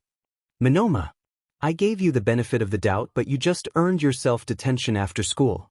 I won't have any discrimination in my class, am I clear? Miss Sato said, eyeing Monoma in a challenge. Momoma hung his head, yes ma'am. Toga dear, go ahead and take the seat to Midoriya's right. Miss Sato said. The second Himiko sat down, the girl occupying the seat in front of him spun around in her seat. She had welding goggles pushed up to her hairline of pink dreadlocks and had yellow eyes with crosshairs for pupils. She had dark bags under her eyes and had a manic smile directed at him and Himiko. You have to love someone for your quirk. How do you know you love them? Do you get their quirk? Why do you have cat eyes? They're pretty. Do you have claws? I'll make you some. And you! She yelled, turning her focus to Izuku. What exactly does your quirk do? Why was it so late? That's weird even for a stockpiler. Why is your hair so fluffy? I'm going to touch it. She asked, getting more excited with each question and beginning to reach her hand out to Izuku's hair. Woe down May. Rumi said not unkindly, effectively halting the barrage of questions and attempted petting. Ugh Fian, the manic Pinkette exclaimed before turning around and slumping into her chair. Rumi leaned over. Don't worry about May, she just gets excited about quirks and support gear. Just don't touch her goggles. Ever. You mean she's a freak? Monoma said, having overheard the conversation. A week's detention. And I'm calling your parents Monoma. Miss Sato yelled. He's just mad that May laid him out once for touching her goggles, Rumi whispered. Let's start class. She said more calmly. After getting lunch from the cafeteria and searching for Himiko to catch up with his almost friend, he finally found her on the roof alone. She was drinking from a thermos and had a fanged smile as she closed her eyes in euphoria. This was the Himiko he remembered from all those years ago. Hello Toga-chan, he called out in greeting. Her reaction was immediate and confusing. Her smile fell from her face and her eyes went wide before narrowing to slits as she began reaching under the skirt. Danger sense nudged in her direction. When she saw him, her face softened and she brought her hand back out from under the skirt and quickly capped her thermos. Himiko. Call me Himiko, she said. Okay Tog Himiko, he sputtered out. Why had danger sense gone off? Do you mind if I join you? He asked, face warming. She smiled up at him, showing off her fangs. I'll never mind you joining me. He muttered a thank you as he sat on the edge of the roof near her. Nobody spoke for a few tense seconds before Izuku mustered up the courage. Why did you get pulled out of school all those years ago? He decided it would be best to get right to it. It had been bothering him for 10 years now. She didn't answer right away. He could feel fear coming off her again. He didn't understand. Why would she be so scared? At first, it was when someone had asked about the specifics of her quirk and now about why she left. Himiko, was it because of your quirk? Her eyes widened. How did you? A part of my quirk lets me know what people are feeling. It's like a sixth sense. I could feel your fear when Monoma asked about your quirk and again when I asked about why you left. Just figured they were related. He shrugged. She sighed. I kind of lied earlier when I said I have to love the person to transform, that I have to drink their blood. That day at recess was when my quirk first manifested. I always want blood, especially from the people I love. I want to be more like them. I want to become them. My mom pulled me from school after she found out. Izuku pulled out a notebook and began writing. That's an amazing quirk, perfect for heroics. Do you get nutrients from blood? Do you need some now? Do you want mine? Does it have to be fresh? What if the blood is from two people? How long after you drink it can you transform? Do you get their strength or just appearance? What about quirks? What if you donated blood while transformed? What about clothes? What about dash? He was cut off by the sound of sniffling. He looked up to see Himiko with tears running down her face despite smiling. Do you really think I'm not a monster?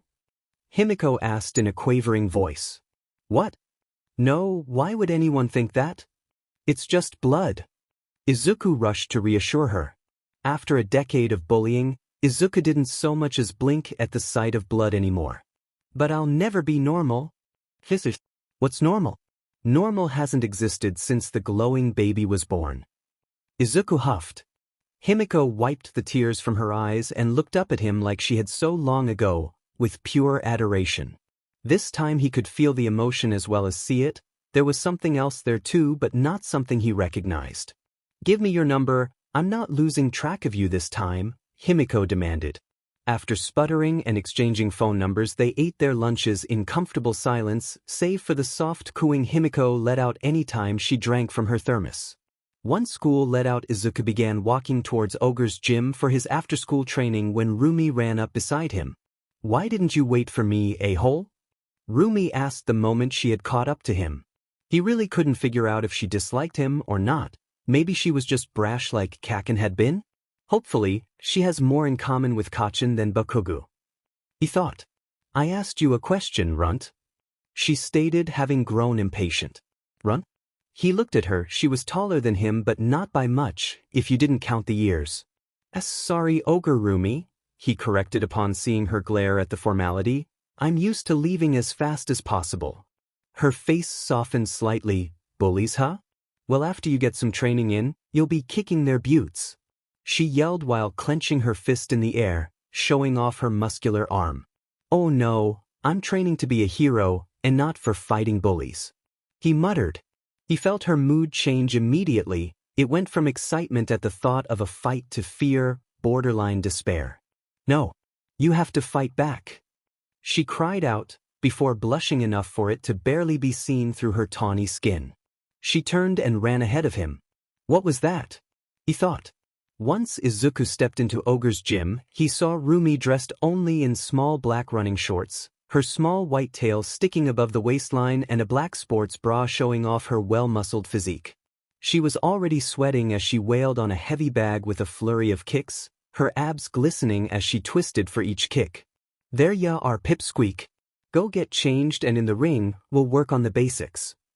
Mr. Aguro said, making his presence known. And don't worry about sparring with Rumi yet, she'd kill you. He added, misinterpreting Izuku's staring for nerves. After blushing and rushing to the locker rooms and changing into his black gym shorts and a white t-shirt that read, tank top, he made his way to the caged ring at the center of the gym. Mr. Aguro was waiting for him wearing black gym shorts and a white tank top. He took a look at Izuku's shirt and squinted. We match. He joked, flashing a smirk. Izuku could hear Rumi off to the side give an exasperated ugh. Down to business. We're going to get you started on boxing and wrestling. Izuku glanced over to Rumi. Not kickboxing? He questioned. Kicks are great and all, but only if they can't be countered. He looked to Rumi. With her quirk, her body is tailor-made for kicks. You, however, well, just try kicking me, Aguro said, motioning Izuku forward. Izuku went for a high kick, trying to imitate the way he had seen Rumi do, only for Aguro to catch it under his armpit. See? Now I can do whatever I want with ya, he said, throwing a jab at Izuku's face with his free hand. Danger sense flared as time slowed, Black Whip activated and wrapped itself around Aguro's fist, halting it. Neat trick, kid, but no quirks during training, Aguro said as he brought his head down and headbutt Izuku before Danger Sense could trigger. Izuku lay on his back, nose bleeding as he stared at the ceiling. Seems Danger Sense and Black WHP aren't impossible to get past. Maybe it has to do with sensory overload like Hikage said. He thought, cell activation already stopping the bleeding. Learning a technique was much easier than he had first thought with the time dilation from Danger Sense. After a grueling training and workout session with Mr. Aguro and rinsing off in the showers, he walked out of the locker room with his bag slung over his shoulder to see Rumi just now finishing her workout and toweling off her sweat while eyeing him. How the F, do you not look tired? She asked. Ah, that's because of my quirk, it heals, gives me more stamina, and cuts down on recovery time, well, part of my quirk at least. She added sheepishly, rubbing the back of his head. Well, that's effing cheating. She crossed her arms over her chest. Is that why you're so jacked? His face reddened. I guess I can use it on you too, if you want. She crossed the distance and was in his face immediately. Yes. I want to be jacked like Maverick. Hurry up, hurry up. Panicking at her proximity, he activated cell activation and evolution simultaneously without noticing. Seeing his glowing hand, she grabbed it in hers. Her ruby eyes glowed with power, and after a few seconds he stopped and she let go of his hand. Whoa, that felt weird. I feel like I could go for a whole nother workout. She yelled, posing and flexing her arms. After saying his goodbyes, he began walking to the train station. He was walking down an empty street when he felt a similar sensation as Shimura Nana appeared before him. Ah! He screeched in surprise. Oh, calm down, you big baby, Nana said, covering her incorporeal ears. It turns out I still have a fan left, Nana said while posing heroically, her hands on her hips. Wait, you're Maverick? Izuku said, shocked. He had heard of the hero, she was well known in her time. Maybe I have 2 fans left, she said, swelling with pride. The next few days went by similarly. He ate lunch with Himiko on the roof, got his but handed to him by Aguro after school, and used cell activation on Rumi after each workout. Rumi had been complaining about being starving all the time now and was starting to gain more muscle. It was subtle, but he noticed her muscles becoming more defined over the week. It was Friday and Izuku was almost to school when he heard something he did not like the sound of. I told you to do our homework, freak. A masculine voice sounded from an alley. Izuku turned the corner to see the girl that sat in front of him. Rumi had called her. She was cornered against the fence in the alley by 5 upperclassmen from their school. Then the boy in the middle grabbed May's goggles off her head and held them high. I'll give these back once you dash. Don't touch my goggles. May roared before punching the boy in the nose hard enough for Izuku to hear the cartilage crack. As the boy reeled back, May snagged her goggles from him. The other 4 boys cornering her rushed forward and began pushing, punching, and kicking at her. May was swinging at anyone that came close enough. It was sloppy technique, but she was obviously stronger than she looked, judging by the sounds of the impacts. Before Izuku could think what he was doing, he was rushing forward, but before he could reach them, a white blur shot past him. Rumi kicked one of the boys in the ribs so hard that Izuku knew the ribs had to have broken as the boy bounced off the wall of the alley and landed in a heap. Izuku reached the group and began pulling them off May, who was still swinging wildly, despite the number of hits she had taken. When some of the boys began focusing on him, danger sense triggered, but he consciously tamped down on black WHP when it tried activating. He didn't want to get charged with unlawful quirk use. Thanks to danger sense and a decade's worth of bullying, he was able to dodge their wild swings with relative ease. These guys had nothing on Bakuga's ferocity or combat instinct. The close quarters of the alley and the proximity of allies seemed to be hampering Rumi's ability to go all out. She was kicking the bullies into walls with superhuman strength, but they were ganging up on the biggest threat. Every kick she managed to land meant taking 3 punches from the others. Both girls were awe-inspiring, but they were flagging, and he was still only dodging, taking hits on occasion. Fight back, runt. How are you going to be a hero if you can't even save yourself? Rumi yelled over the melee. She was right. He had to start fighting back at some point, or he would only become a martyr, not a hero. He dodged another sloppy blow, then he struck out in turn, using every muscle, all the way from his toes to his knuckles. When his fist connected to his jaw, the bully slammed into the chain link fence and slowly slid down it, unable to rise again. Once all of the bullies were groaning on the ground, he surveyed his surroundings. Rumi, May, and himself all sported matching split lips and bruised faces as they were bent at the knees, breathing hard. You had it in you, Rumi wheezed out. After a second of silence, the 3 began laughing at the absurdity of it all. He activated cell activation and held out his glowing hands in offering. After explaining to May that it would heal her, they all clasped hands, healing their cuts and bruises. Nobody noticed Himiko peeking around the corner of the alley with a knife in hand, biting her bottom lip hard enough to draw the blood now trailing down her chin. Even after healing the bullies a bit, straightening their uniforms up, and getting to school, nobody noticed Himiko's glances in class. Izuku, however, did notice her radiating the same emotion from earlier in the week that he couldn't recognize. Once school let out for the weekend, he waited by the front gates for Rumi, having learned his lesson the first time. When Rumi showed up, she wasn't alone. Mei and Himiko were with her. Himiko found out about our scrap and they both wanted to learn how to better defend themselves, so they're going to start training with us as well as joining our study sessions on Sundays, Rumi announced, leaving no room for argument. He didn't miss her emphasis on using study instead of tutoring. And don't worry, I'll be training them. It won't cut into your one-on-one time with my old man. Besides, now you'll have 3 babes to gawk at. Rumi said, letting out a belly laugh and gripping the other girl's shoulders. Sounds good to me. Them learning how to defend themselves, that is. He nervously replied, having realized there would be 2 more appealing women wearing workout clothes around him. After arriving at Ogre's gym and changing, he saw Rumi training Himiko and Mei. Himiko was wearing black yoga briefs that hugged her curves and a dark red tank top that exposed her toned stomach.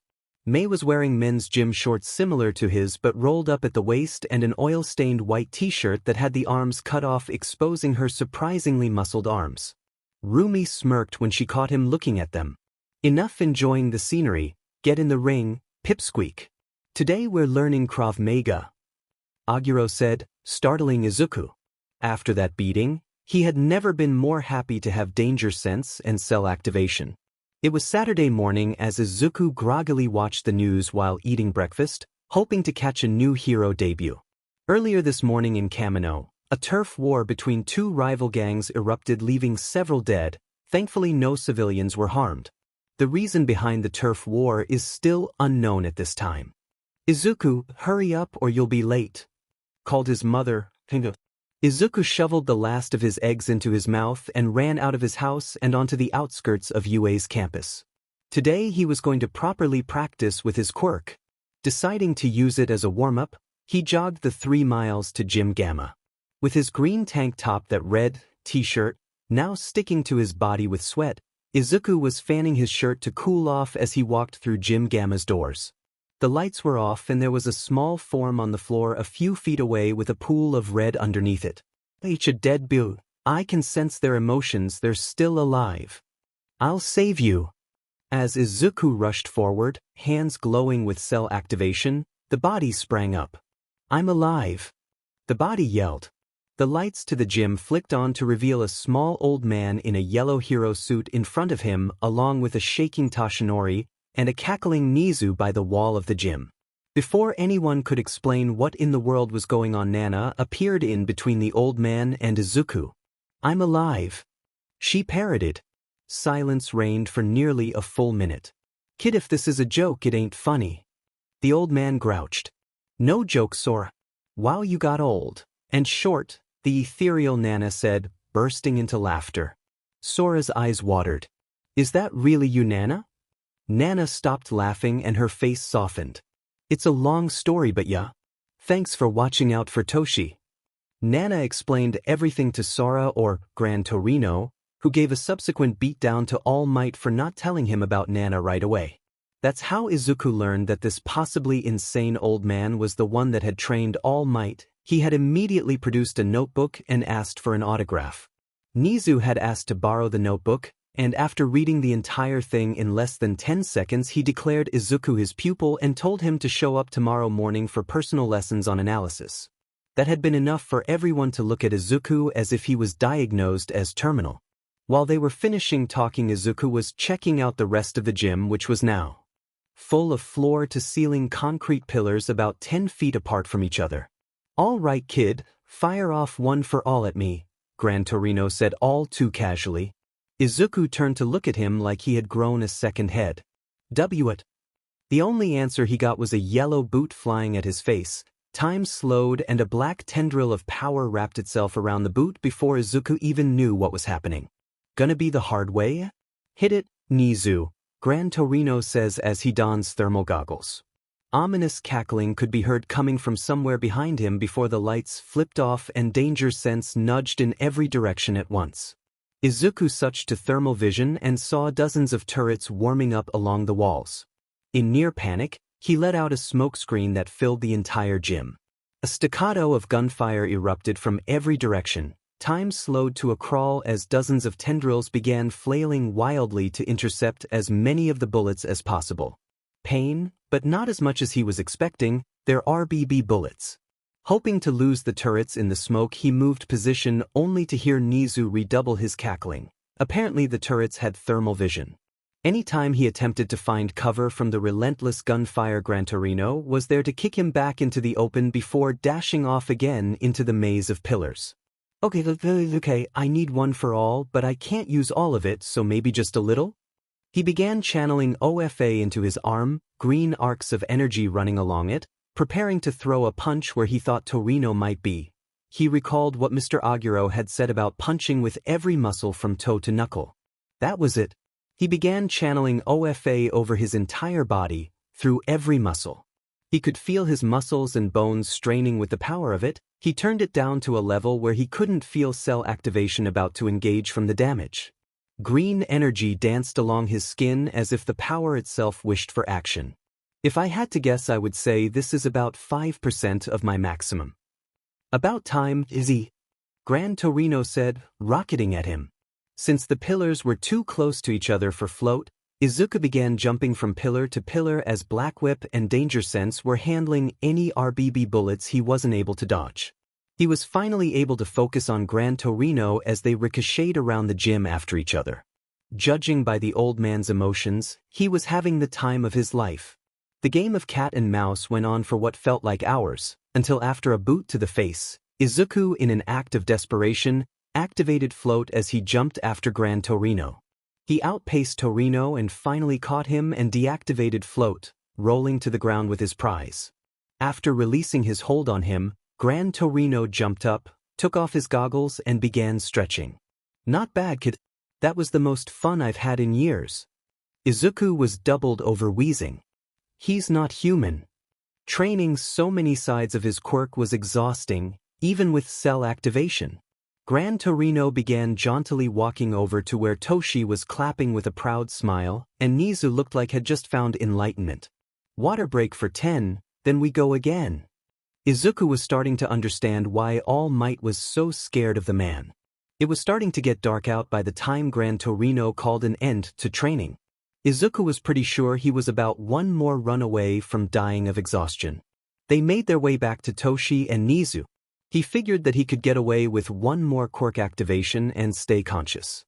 Before you go, sir, do you want me to evolve your quirk? Gran Torino backed away from Izuku's outstretched hand. I'm old and it took me forever to get a hold of my quirk the first time. I don't want to be slamming into the ceiling again, no thank you. Is that why he's so short? Izuku clapped his hands over his mouth as he felt his lips move. Nana reappeared and fell to her hands and knees, slapping the floor as she laughed. I love this kid. Torino just gave a long drawn-out sigh of exasperation. At least let me heal you a bit, it will give you some energy too, he said, hand glowing a faint green. Torino gripped Izuku's hand. Fine, but if I start shooting my quirk out of but I'll kill ya. Izuku choked back a snort. Why yes sir. He let go of Torino's hand. I should be getting back home, thank you everyone for coming. I'll see you in the morning, Nizu. Izuku said and trudged home. Sunday afternoon, after Nizu's lessons in analysis, or as he called them, lightning rounds, Izuku made his way to Ogre's gym to meet up with Rumi, Mei, and Himiko to study for school.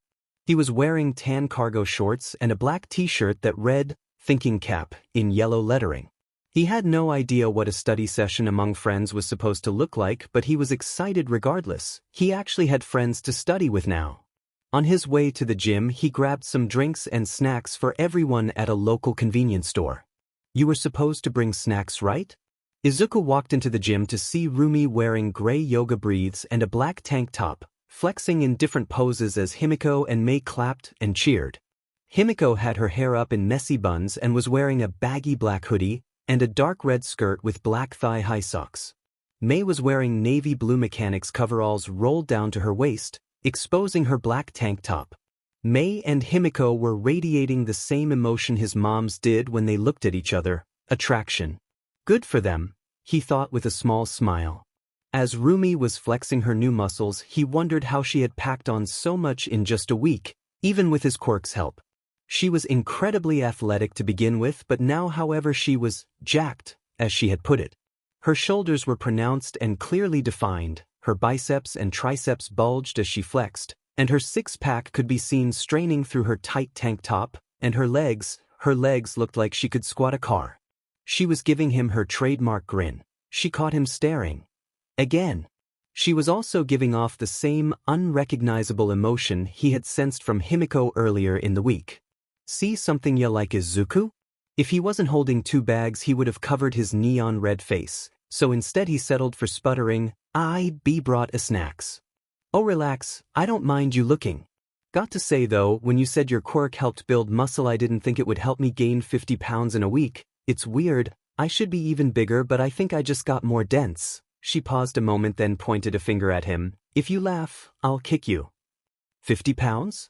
Even with cell activation that seems like too much to be possible. He scrunched his eyebrows together in thought. "Do you not realize that you evolved her quirk?" Nana's distinctive voice said in his head. Izuku almost dropped the bags of snacks in surprise. "I did? Wait, you can talk in my head?" Was the only response he got. I think I evolved your quirk by accident. Please don't tell anyone," he scrambled out. All three girls let out a collective, "What?"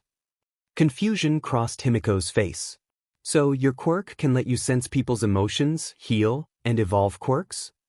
She asked incredulously. May grabbed him by the shoulders and shook him. "What am I feeling right now?" It was that same unrecognizable feeling again. He just shrugged his shoulders, face red from her proximity. "I don't know either, sorry." Rumi looked at Himiko with a raised eyebrow. "How do you know he can heal?"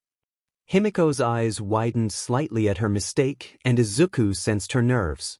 "I saw you guys fighting in the alley, I wanted to help but I was scared." "But Izuku, how can your quirk do so much?" Izuku could sense she was lying about being scared, but why lie about that? Izuku extricated himself from May's shaking and set his bags down. "You know dual quirks? Well, it's kind of like that, but instead of having 2 sides my stockpiler manifests its energy in 8 sides. What the F dash? Dang Izukin. I'll make all your babies." Everyone save for Rumi looked at May in shock at her forwardness. "Relax, she means support gear, I think," Rumi said with a shrug. Himiko raised an eyebrow. "You said 8, what are the other 5? Izuku sighed. "A strength enhancement I call full cowl, flight, but I like to call it float, prehensile tendrils I call black whip, a smoke screen that comes with thermal vision that I call smoke screen, and the ability to sense potential threats that also increases my perception of time that I call danger sense." "Show me everything," May yelled as she shook him by his shoulders again. Rumi apparently saw his reluctance. "This gym is licensed as a quirk gym, so don't worry about public usage."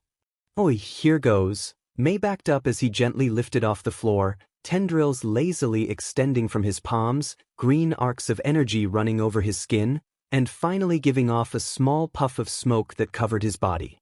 "How many fingers am I holding up?" Came Rumi's voice. He didn't need to see her to know she was smirking.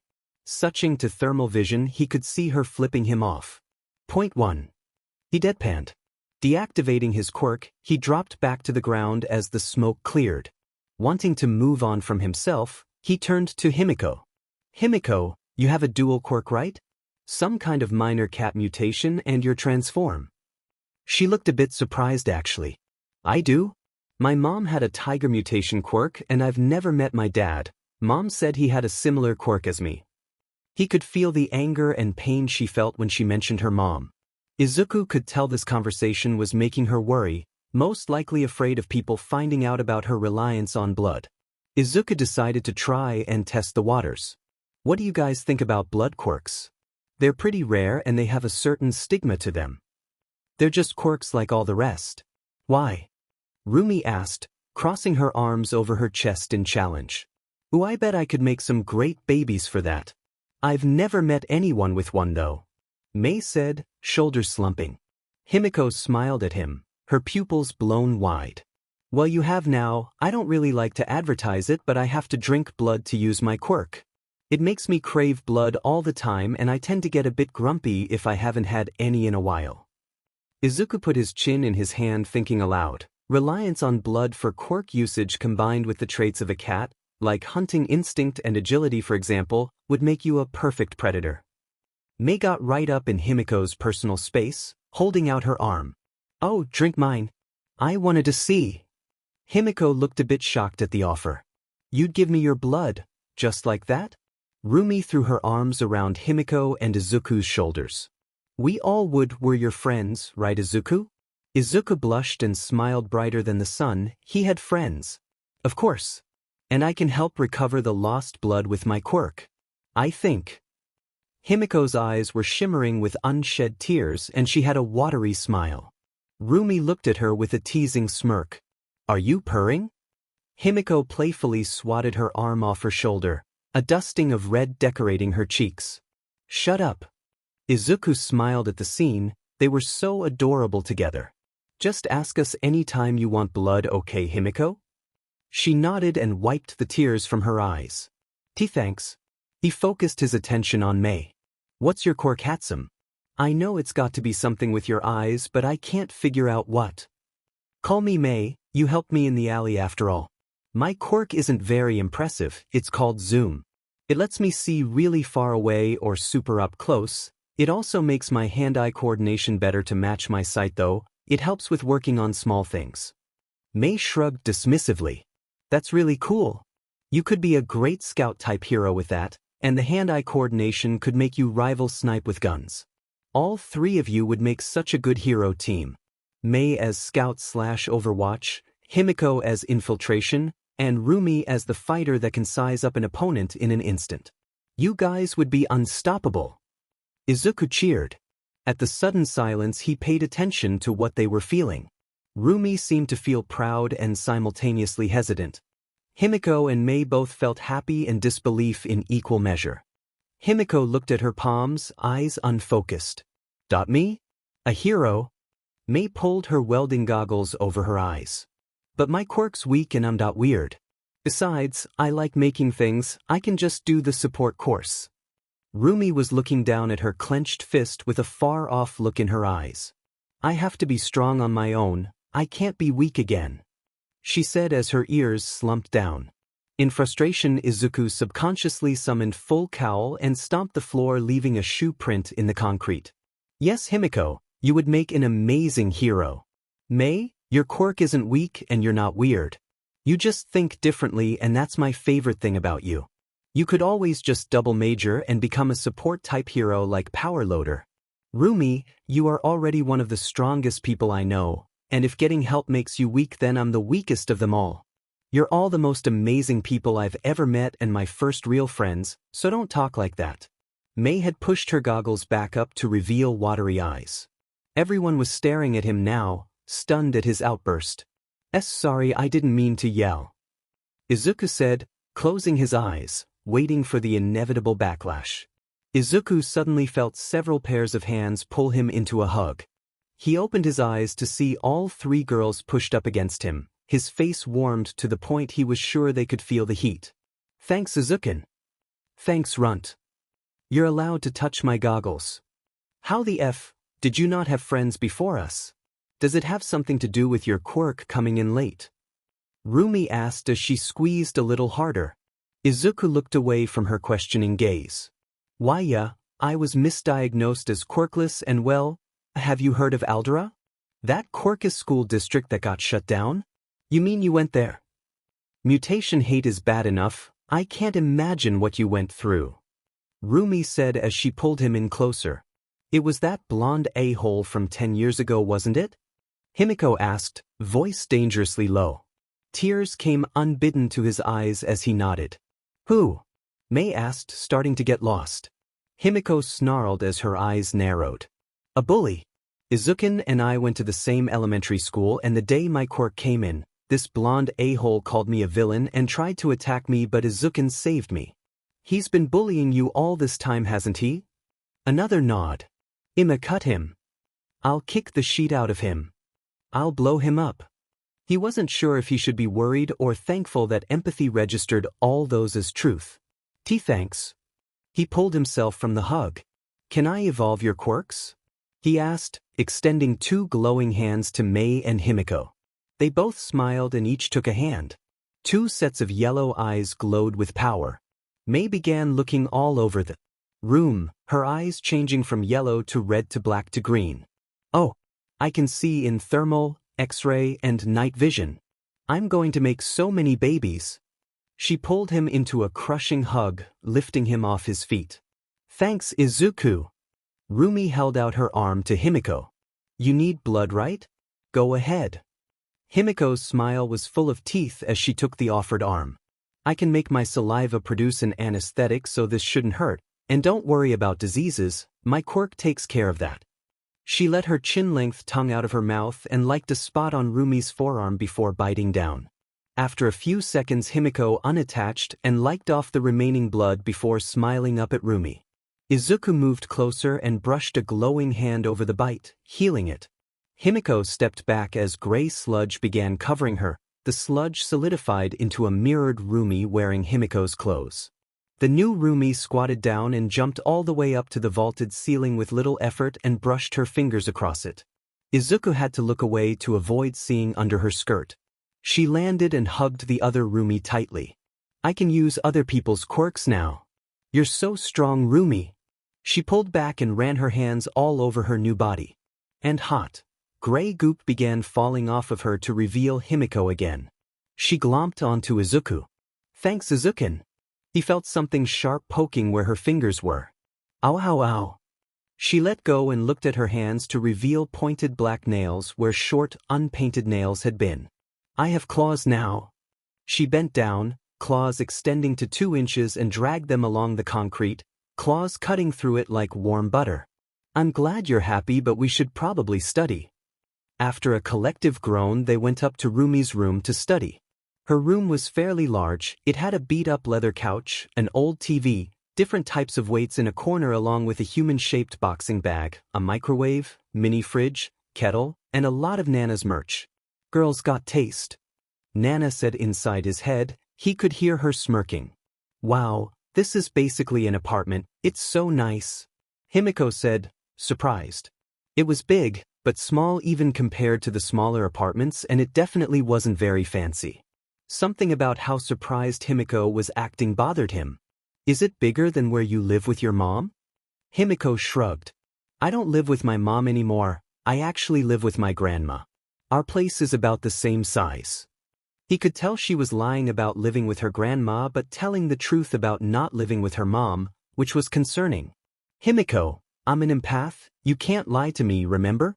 You don't have to tell me everything if you don't want to, but please answer me this. Are you safe where you're living? Himiko's eyes widened, not expecting to be caught. I'm safe where I'm living, she said, careful of her wording. Rumi put a hand on her shoulder. Come to us if that changes. Yeah. Mei yelled, throwing a fist into the air. Izuku gave her a megawatt smile. Good, I don't want to lose you again. After a few hours of studying, they decided to watch a movie before everyone went home. Himiko wanted to watch a horror movie, Mei wanted sci-fi, while Rumi wanted anything with fighting. Izuku didn't mind either way but found an old gory sci-fi called Aliens, which seemed to satisfy everyone. Izuku was sitting on the far left of the couch next to Himiko and Rumi was sitting on the opposite end next to Mei. Partway through the movie, while they were eating the snacks that Izuku had brought, Himiko turned to him, apprehension rolling off of her. Can I have some blood? She asked with a blush dusting her cheeks. He smiled at her reticence. Of course. Her pupils blew wide until they were only black-rimmed with yellow. Thanks, Izukin. Tap me if you get lightheaded.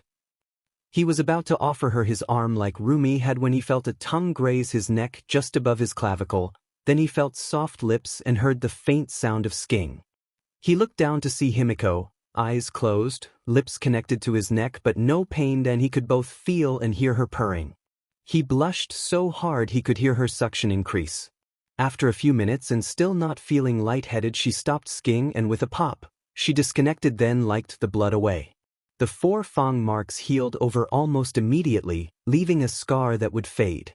She looked up at him with joy written on her features, a wide-fanged smile, and blood on her lips. My hero, she said sleepily. She closed her eyes once more and rested her head on his shoulder before resuming purring as she fell asleep. After a minute of fighting down his blush and something, he looked over to where Rumi and May were to see if they had seen the whole thing. Rumi was giving him a knowing smirk as May lightly snored on her shoulder, goggles over her eyes. She said it was too bright. "We'll wake them once the movie's over," she whispered. Later that night Himiko skipped through the door of her apartment. It was smaller than Rumi's room and completely empty save for appliances. She swung open the fridge. Inside was convenience store food and dozens of blood bags. Some were labeled with names, several read, "Grandma. Thanks to Izukin, these should last me a while." She moved over to the closet and opened it. She grabbed out her rolled-up futon and underneath it was a duffel bag with cash spilling out of it. "All this should last until 3rd year. I should send a thank you letter to those idiot gangs in Kamino," she said, laughing to herself. She rolled out her futon and stripped before laying down. She reached for the ceiling and flexed her fingers, claws extending. She smiled wide, admiring them. "So pretty. Izukin really is the best. Rumi and May are pretty cute too though," she said as her other hand traveled down her body lower and lower. A week after their first study session together, Izuku, Rumi, and Himiko were on their way to May's place to check on her and study there instead since she wasn't answering her phone. Himiko bumped shoulders with Rumi. "So how do you know where May lives?" Rumi grinned at the shorter girl but kept their shoulders connected. "I've known May for a while now. This isn't the first time I've had to check on her. She's probably just hyper-fixated on something." Izuku felt warm at the sight of the two girls so comfortable around each other. "Does she do this often?" Rumi shrugged before grabbing him by the arm and pulling him closer, his shoulder connecting now too as they walked. "I guess. She gets tunnel vision sometimes when it comes to her special interests." Himiko looked up at Rumi and scrunched her eyebrows together. "Special interests? Like hobbies?" Rumi seemed a bit reluctant but answered with uncharacteristic seriousness. "Kind of. It's not my place to say, but May trusts you too, so I'll tell you. May is on the autism spectrum. A special interest is like a hobby, but it's more than that, it's a passion. Like you said before, Izuku, she has a different way of thinking, but that's not all.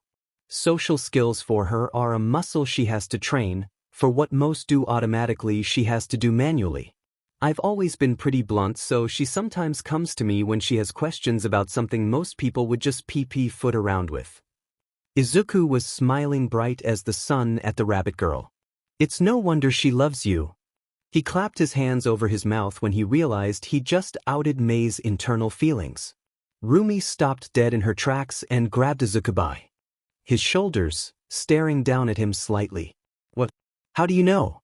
Are you sure?" Releasing his treacherous mouth, he responded, "I'm an empath, remember? When she looks at you, I can feel your mutual attraction." Rumi yanked him into a crushing hug.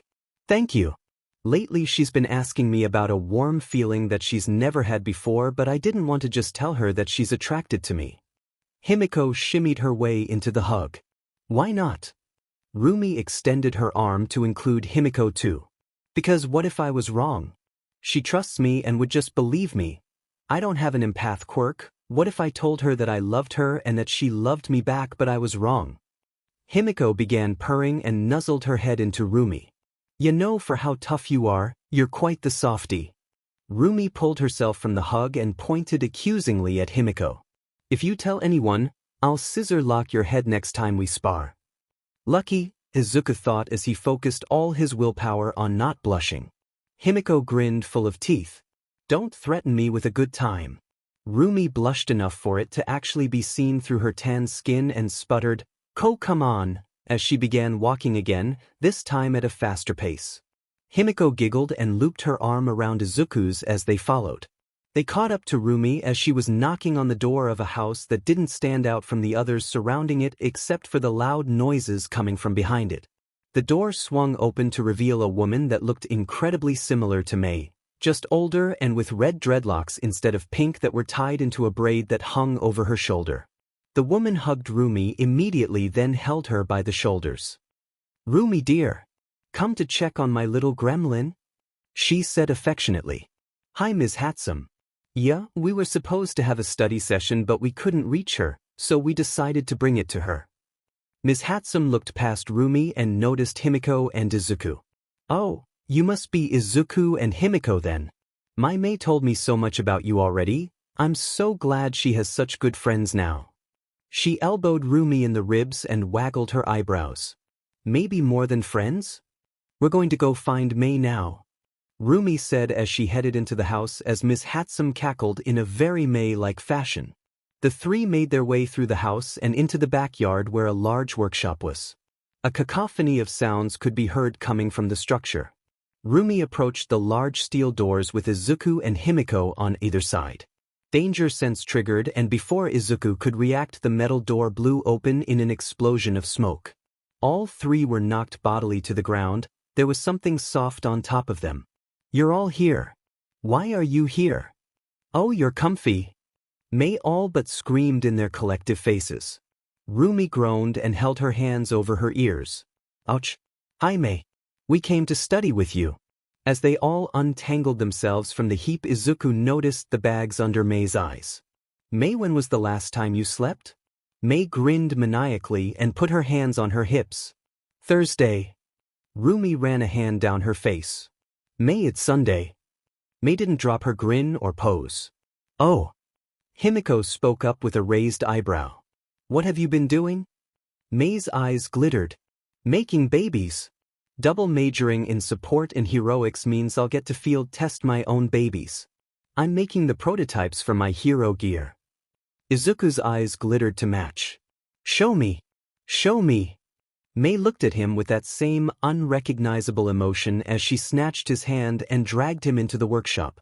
On the workbench was what looked like the beginnings of a suit of armor with a metal backpack attached to it, a wetsuit that seemed to have musculature, and some kind of long rifle. They aren't anywhere near done, but this is going to end up being power armor, a fibromuscle layer, and a sniper rifle, Mei said while flailing her arms wildly. Izuku was amazed. She had made so much progress in only a few days. Wow Mei. You're amazing. They look kind of familiar though, he said, rubbing his chin. I based them off some Warhammer 40k models that me and my dad used to build together before he died, Mei said, trailing off as tears filled her eyes. Rumi was there wrapping the pinkette into a hug immediately. It's okay Mei, you're all right. He would be so proud of you. Mei sniffled. I know, I just wish he was here to build with me again. Himiko grabbed Izuku and together they wrapped Mei up in between all three of them. We'll build with you, just tell us what to do, Himiko said. Mei smiled warmly with her eyes closed. I feel so warm. So with studying forgotten, they helped Mei build until she had finally succumbed to sleep.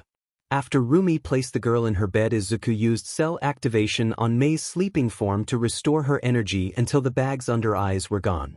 It was Friday morning and Himiko was just about ready to leave for school when someone knocked on her front door. Not even Izuku knows where I live, maybe someone from the school? Her thoughts were cut off when her door was kicked off its hinges. A group of men began rushing into the apartment, with the largest in front. Himiko smiled, showing off her fangs as she reached beneath her skirt. Before the large man in the front with a basic super-strength quirk could even notice her, she threw a knife into his foot, pinning it to the floor.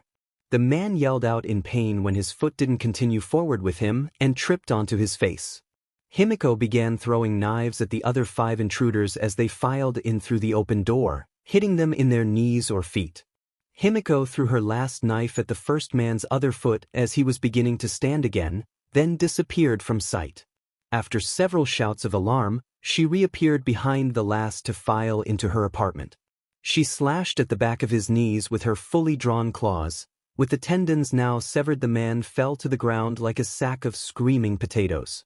You came to play, so let's play, she giggled at the 4 men who were still able to stand. Himiko didn't show up to school and nobody could get a hold of her. Realizing nobody actually knew where she lived, they decided to wait at the gym to see if she showed up for training. Izuku, Rumi, and Mei all sat around in tense silence, hoping that Himiko would show up when the front door chimed. They all snapped their heads up to see Himiko in the doorway wearing her school uniform. Her uniform was shredded and barely holding together, It was soaked in blood as she leaned heavily against the door frame. I didn't know where else to go. Himiko struggled out between gasps of pain. As Himiko began sliding down the door frame, Izuku subconsciously activated float and full cowl and shot through the air in time to catch her before she fell. He knelt with Himiko's bleeding form in his arms as his hands began glowing, slowly closing her wounds. There were so many. Himiko reached up and placed a bloody hand on his cheek. My Ichiro. She breathed out before losing consciousness. What the F happened? Rumi yelled at his side. He hadn't even noticed that she was right next to him. Mei had her goggles down and was latched onto Rumi like a lifeline. An ambulance is on its way, Mr. Aguro said as he knelt next to Izuku and checked over Himiko's wounds. Not all of this blood is hers. Izuku, Mei, and Rumi were gathered around Himiko's hospital bed waiting for her to wake while Mr. Aguro called Mei's mom and Izuku's moms. They had told the doctor that they were her family. She didn't seem to buy it but let them stay anyway. Himiko woke up with 3 sets of hands on her. Where am I? She groaned. Izuku, with hands still glowing from cell activation, spoke. The hospital. You showed up to the gym covered in blood and passed out. What happened? Izuku could sense fear coming off her, so he continued. I know you're scared, but we won't abandon you, no matter what. We care about you. Yeah. Mei cheered as she lowered her head onto Himiko's thigh. We aren't going anywhere. Rumi agreed as she rubbed her thumb over Himiko's knuckles. Himiko's eyes watered and her lips quivered, but before she could say anything the door opened and a black-haired man in a trench coat and a police officer with a cat mutation quirk walked inside and locked the door behind them. Toga, Himiko, I am Detective Tsukachi and this is my partner Sansa. I have some questions for you. Where were you this morning at around 7 a.m.? The noir detective questioned. Himiko narrowed her eyes to slits as her claws extended. Sansa's fur stood on end in the presence of a predator. He and the detective began slowly reaching for their pistols, but before anything could happen, ominous music began blaring over the hospital's PA system. The detective looked up in confusion. Why do I hear boss music? The door began to glow green before it slammed open so hard that it nearly ripped off its hinges. Midoriya Inko stormed into the room wearing her lawyer-breathed suit, with Nizu riding on her shoulder holding his tablet and cackling maniacally. She was flanked by Midnight and 13, both in full hero costumes. Izuku hadn't seen his mother this mad since he was misdiagnosed as quirkless. Interrogating a minor without their guardian or legal representative in attendance and using a truth-detecting quirk without consent. Really, detective, you should know better by now. Inko growled at the man. Nizu's personal lawyer, is Miss Toga your client, Mrs. Midoriya? Tsukachi asked, ignoring her comment. That and my future daughter-in-law. Inko stated proudly. Izuku could feel his face turn so red that heat was coming off it. The detective looked very confused. Well, congratulations. Inko moved over to Himiko's bedside and placed a hand on her shoulder. We haven't met yet, dear, but I'm Izuku's mother. He was so broken up when you disappeared the first time. I'm not going to let anything happen to you. Whisper in my ear everything that happened and I'll relay it to the detective. Inko leaned close and Himiko began whispering very quietly, but apparently not quietly enough for Rumi to not hear. Izuku could both see and feel Rumi and his mother growing alarmingly angry, bordering on murderous rage. Rumi's forearm bulged with rippling muscle as she gripped the metal bar on the bed so hard that it began to crumple in her fist. After several minutes of whispered conversation, Inko stood back up as she exhaled through her nose harshly, her eyes glowing green. We'll start from the beginning. She has a blood quirk that comes with cravings. Upon discovering this, her mother forced her to suppress it under threat of violence. She doesn't know who her father is. After suppressing her urges for 10 years, Himiko was close to quirk-induced psychosis. Instead of lashing out to fulfill her bodily needs, she ran away from home after graduating middle school and stole from blood banks. She checked for her name in missing persons. Her mother never reported her as missing. She is registered with her school as living with her grandmother, a Ms. Tanaka. Ms. Tanaka is actually an elderly woman who donated blood regularly and whom Himiko posed as when dealing with the school, claiming to be her own grandmother. To finance herself, she infiltrated 2 gangs in Kamino using the donated blood of their members to impersonate them using her quirk. She harmed nobody while doing so. This morning 6 gang members tracked her to her apartment and ambushed her. She defended herself, as is her right. Tsukachi scratched his chin. All true. Gangs sure seem to have an odd sense of community, donate to local blood drives and sell drags on the same street an hour later. The gang members used a tracking device that was hidden inside the bag of cash. Although you slashed them up pretty badly, nobody died. I can work with this, but I'll need your help, Nizu. Nizu hopped off Inko and onto Tsukachi. Happily, I can't wait to have a chat with Himiko's mother, he said, spitting out the last word as if it were poison. Himiko seemed incredibly confused. Wait, I'm not being arrested? The detective spoke up then. No, due to the extenuating circumstances and you being a minor, you're not under arrest. Your mother will be the one facing charges. Nizu turned his attention to Himiko. I took the liberty of testing a blood sample they took while you were unconscious. Would you like to know who your father is? You have the option of becoming a ward of UA or living with your father. My dad? I want to know, but Mom always said he was a monster like me and refused to say anything else. Himiko said reluctantly. Nizu smiled mirthfully. I can assure you that he's no monster and neither are you. His name is Sekijiro Ken, otherwise known as the pro-hero Vlad King. Would you like to meet him? After a unanimous, what? Himiko could only nod in shock. Fantastic, he'll be by shortly. Nizu chirped as he and the police left the room. Izuka got up and pulled all his moms into a hug. Thanks mother, mama. We'll be in the waiting room with Mr. Aguro. Take your time. Inko said as they left the room. No wonder you know so much about heroes. Mei said as if reaching a conclusion. Izuka's eyes went wide as he realized what he just did. Please don't tell anyone, it's supposed to be secret and Mom's a really private person. He rushed out. Rumi waved him off. Don't worry Izuku, we won't tell. She turned to Himiko then, the blonde shrinking under her gaze. Why didn't you tell us? We could have helped you. Himiko looked down at her lap. But that's what I was afraid of. If I got caught it could have jeopardized your futures as heroes. Rumi, Izuku, and Mei climbed onto Himiko's bed and pulled her into a hug. I think I speak for all of us when I say I would rather not be a hero than lose you, Himiko. Izuku said with watery eyes. They lost track of time as they held each other closely, Himiko's purring never letting up. Izuku idly wondered at how right it all felt. A knock sounded on the door. They all looked up to see an uncomfortable-looking Vlad King peeking around the broken door. Is one of you Himiko? They pulled themselves from the hug and Izuku turned to Himiko. We'll wait outside. As they began to stand up and leave, a hand grabbed Izuku's shirt. Stay, please. Himiko said quietly. They all sat back on the bed without another word. Himiko smiled small and waved at the large man. Hi. Tears ran down Kan's face as he slowly walked up to the bedside and dropped heavily to his knees. I'm so sorry I wasn't there for you. I didn't know that you existed until an hour ago. I met your mom when I graduated UA. I was only with her one night. In the morning I told her about my quirk and she called me a monster. I never saw her again. If you give me a chance, I would love nothing more than to be your father. Himiko slowly made her way off the bed onto unsteady feet and pulled a still kneeling Ken up. I'd like that, Dad. Ken lunged forward and pulled her into a hug. At first Himiko stiffened, but it was so gentle and filled with love for his newly discovered daughter that she melted into the hug and began purring.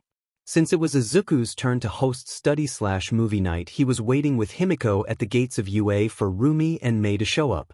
So you all moved in with your dad? He asked, turning to Himiko. Yeah, I didn't really have anything to move anyway. When Dad saw my place and how empty it was, I thought he was going to kill my landlord. Himiko giggled at the memory. Izuku's face fell. I'm sorry, Himiko, I should have dash. Himiko cut him off before he could continue his apology. I didn't tell you because I didn't want to tell you. You have nothing to apologize for, she said as she leaned her head onto his shoulder. Besides, now we're basically neighbors, she chirped. If you count 5 miles away as neighbors, yeah. Izuku laughed at the absurd size of Yua. I went to visit Ms. Tanaka at her nursing home too actually. Himiko said with an odd expression. What for? Izuku asked. To apologize for impersonating her and wasting her blood, but she just said that if her blood helped me then it wasn't wasted. I never imagined myself being accepted by so many people before. Himiko said, her eyes beginning to water. Well, you are, and I'm sure there will be even more to come. You're amazing, Himiko, you would have to be blind not to see it. He said, smiling brightly. Himiko began purring against Izuku's shoulder as two figures walked up to the gate, hands brushing against each other's. They're here. Himiko whisper shouted. Izuku smiled at the two. Hey girls. After they let Rumi and Mei inside the gates, they all piled onto a UA golf cart used for transportation on campus grounds. Mei had vehemently insisted on driving. Other than Mei's maniacal laughter and a few close calls with pedestrians, it wasn't too bad. Once they made it to Izuku's house in one piece, they went to Izuku's room to begin studying. His room was full of hero merchandise, predominantly All Might. Once they were done, Rumi and Himiko began speaking at the same time. We need to talk. They both said in unison. They looked at each other in surprise and seemed to have a conversation with their eyes before nodding. Rumi looked at Izuku. It's hard to believe that you can have an empathy quirk and still be so dense, though I guess it's not entirely your fault. You can sense Mei and I's attraction for each other but can't sense it when it's directed at you. Directed at me? What are Izuku began. Is this about that warm feeling I get when I'm with all of you? Mei screeched. Izuku scrunched up his eyebrows. All of us. I really am dense. I thought you all loved each other, not me too. I couldn't recognize it because it was actually being directed at me for a change. You pee. Himiko said, popping the pea. She climbed onto Izuku's lap and cupped his cheek. I've loved you forever, Izukin. You've always seen me for who I really am. She held Izuku's head in both hands as she slowly pulled him into a kiss. It was a chaste kiss, but Izuku blushed enough to resemble a strawberry. After a moment's hesitation, he returned the kiss and held her closer, one hand moving to her lower back and the other to the nape of her neck. Himiko but lightly at his lower lip with a fong, a drop of blood. She purred at the combined taste of Izuku's lips and blood. After a minute, Himiko broke the kiss, and she turned her focus to Mei and Rumi. I haven't known either of you very long, but you both became such big parts of my life and accepted me too. I love both of you too. Mei jumped onto Rumi where she was standing, holding on like a koala. I love you.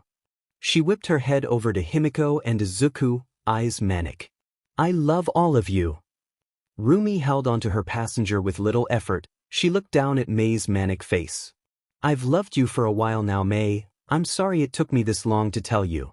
She leaned down and kissed her. Mei froze at first, eyes wide, but after a couple seconds she melted into the kiss and hummed.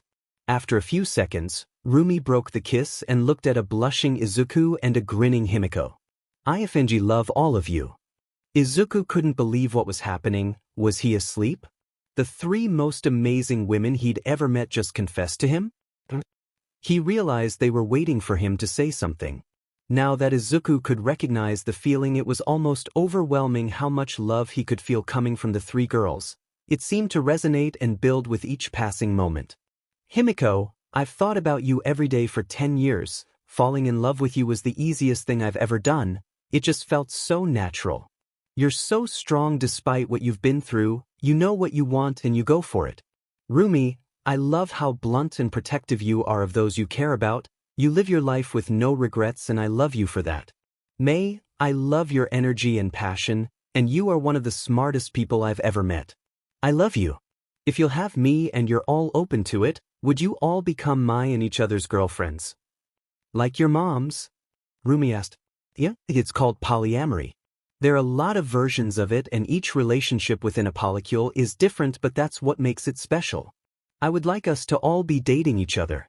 But before you answer, I have something to tell you that might affect your decision, but you have to promise to keep it a secret first. He explained. After they all promised and empathy registered all answers as truth, he told them the story of One for All, all for one, and how he came to have the quirk. That's a lot to take in, but I won't let you bear the world on your shoulders alone. I'm with you all the way. Himiko said resolutely. This is a fight you won't fight alone. I won't let you runt. Rumi said with her trademark smirk. With my babies, we'll be unstoppable. Mei cheered, still clinging to Rumi. Thank you, Izuku said with a watery smile. Now on to our answers, Himiko said excitedly. I don't know how to be in a relationship, but as long as you're patient with me and we can take it slow, I want to try. Mei said from her perch on Rumi. We can go as slow as you want, Mei, and I'm obviously in. Rumi said as she carried Mei over to the couch and sat down next to Izuku with Mei now in her lap. Though it was more accurate to say that she flopped onto the couch. At the questioning looks from the others, Rumi explained with a sigh. It's a rabbit thing, it means I trust you and that I'm content. Izuku, Mei, and Himiko all cooed at her explanation. I've never imagined being loved back by anyone, let alone 3 people. I'm all for it. Himiko said as she leaned into Mei. Mei turned to the blonde and pulled her into a small kiss while Himiko ran her hands through Mei's hair and purred. Oh, that feels nice. Mei said after they broke apart. Himiko guided Mei off of Rumi's lap and onto Izuku's before plopping onto Rumi's. The two pulled each other into a deep, searing kiss with tongues fighting for demse. Himiko rubbed the base of one of Rumi's long ears with one hand, causing a to escape the rabbit girl's mouth and her foot to begin tapping against the ground. Himiko purred at the reaction. Himiko came up for air first. Did you like that? Rumi blushed. I can't help it any more than you can help your purring, she teased back as her nose scrunched. Izuku and Mei were both watching with red faces. You can go at your own pace, Mei. I want to take things slow too. Izuku reassured the pinkette. Mei turned to look down at Izuku with love radiating off of her. Thanks, Izuku. She leaned down slowly and gave him a quick chaste kiss as he cupped her cheek, her leaning into the contact. Perfect. She cooed. Izuku looked over to Rumi, who was looking at him too. She leaned closer and Izuku met her halfway. Their lips met roughly, though still chaste. A creak from his bedroom door caused Rumi to WHP her head to the noise, followed by everyone else. Peeking through the doorway were all 3 of Izuku's moms with tears in their eyes. Oh no! Izuku whispered in horror. We're going to have so many grandbabies. Inko and Nemuri shouted in unison as Ainen wore an apologetic expression. 3 years later. It was the day of the entrance exams at long last. After Izuku and Himiko met Rumi and Mei at the train station, all 4 began the walk to UA. All were wearing their school uniforms and had a backpack containing supplies for the written test and gym clothes for the practical. Izuku was watching the news coverage about a fight between a villain with a muscle augmentation quirk and the water hoses. The heroes had died and left behind a son that was only 4 years old. It was such a waste, a child-made orphan and an amazing quirk in the hands of a monster. It wasn't uncommon for heroes to die in the field, but it usually didn't happen on live TV in broad daylight. The worst villains were usually behind closed doors. Izuku was brought out of his solemn mood with an elbow to the ribs. So what's it like still being shorter than me? Rumi asked Izuku, giving him a challenging grin. Izuku looked down at the dark-skinned rabbit girl with a raised eyebrow. I'm 6 feet 6 inches, you're 6 feet 2 inches, your ears don't count. Over the course of the last 3 years, Izuku and Rumi had both shot up in height. Izuku was as tall as Endeavor now, but not as bulky. Their muscles were built for movement and strength, not size. Every muscle was toned and lean, striations visible in every movement, like a wild animal pressed against the bars of its cage. Rumi punched him in the shoulder. They're part of my body, they count. Izuku sighed in defeat. Ugh, fine, you're an Amazonian goddess. Happy? Rumi stood on her toes and pecked him on the cheek. Very. Do you think your growth spurts had something to do with your quirks? Mei asked from Rumi's side where she was holding her hand as they walked. Izuku cupped his chin. Maybe. Cell activation basically supercharges everything else, so it makes sense, and Rumi's quirk evolution was mostly physical, so it would make sense that it would affect her height too. Hey Mei, did you get all your gear approved for the practical? Himiko asked from where she was clinging on to Izuku's arm as he began muttering to himself. Yeah. Apparently since I'm double majoring I can bring almost anything as long as I've made it myself. Mei responded enthusiastically as ever. Figured. It's a good thing Izuku's mom's got you training with Snipe, we owe them a gift basket or something. Himiko said with a smile at the thought of how supportive the Mamadorias had been. Izuku snapped out of his theory-crafting mutter spree. That reminds me. He pulled his backpack off and began digging through it. I've got snacks for after the written exam. Don't want to go into the practical hungry after all.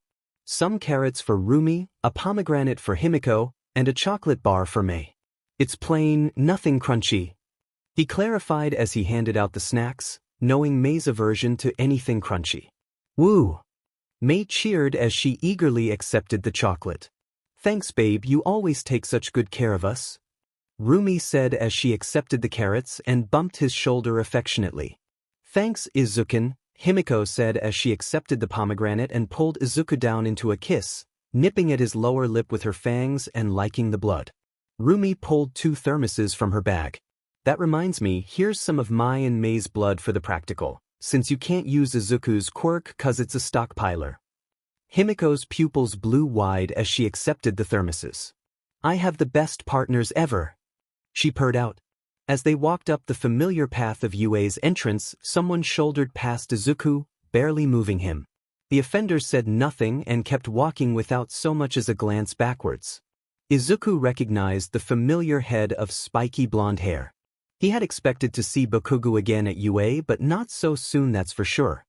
Himiko's eyes narrowed to slits and were shadowed by her bangs. Was that Baku bitch? She asked in a dangerously low voice. In her anger she wasn't paying attention to where she was stepping and tripped on a loose brick. Izuku went to catch her but stopped when he noticed her floating horizontally and a girl with a bob of chin-length auburn hair with her hand outstretched, touching Himiko's shoulder. The girl was about 5 feet 1 inch and had a round face with a small blush. Izuku felt Himiko's emotions spike, too many and too fast to register what they were. Himiko's eyes went wide in recognition. Still facing the ground and unable to see her benefactor, Himiko asked quietly with hope evident in her voice, Oka? The brunette gave a sharp intake of air. Himi. Oka helped Himiko into an upright position before whispering release, under her breath and returning the blonde's gravity. The two stared at each other in silence as if the rest of the world had fallen away. Izuku could sense so much relief coming off the two, and affection. Tears pricked at both girls' eyes and they pulled each other into a desperate hug. You disappeared, I thought I'd never see you again. Was it because I beat up those guys fair picking on Sue? The brunette asked with a distinct Kansai accent and a waver in her voice as she brushed her thumb over the scar going through Himiko's left eyebrow that she had gotten when she was ambushed. That's when it clicked for Izuku. Himiko had told him, Rumi, and Mei about the day she ran away. It was the day of her middle school graduation. Some bullies were picking on a girl with a frog quirk and Himiko's friend Ochako had stepped in and beat down the bullies, but got pretty bloodied up and bruised for her efforts. Himiko said that was when she knew she had to run away or she would end up hurting her friend. Her cravings for blood had reached a boiling point. She chose to run away rather than harm her first crush. Himiko nuzzled her head deeper into the crook of Ochako's neck and gave a muffled reply. And no, Oka, it's a long story but I promise to tell you everything. You must be Himiko, Ribbit, said a croaking voice from a nearby girl with an obvious frog quirk.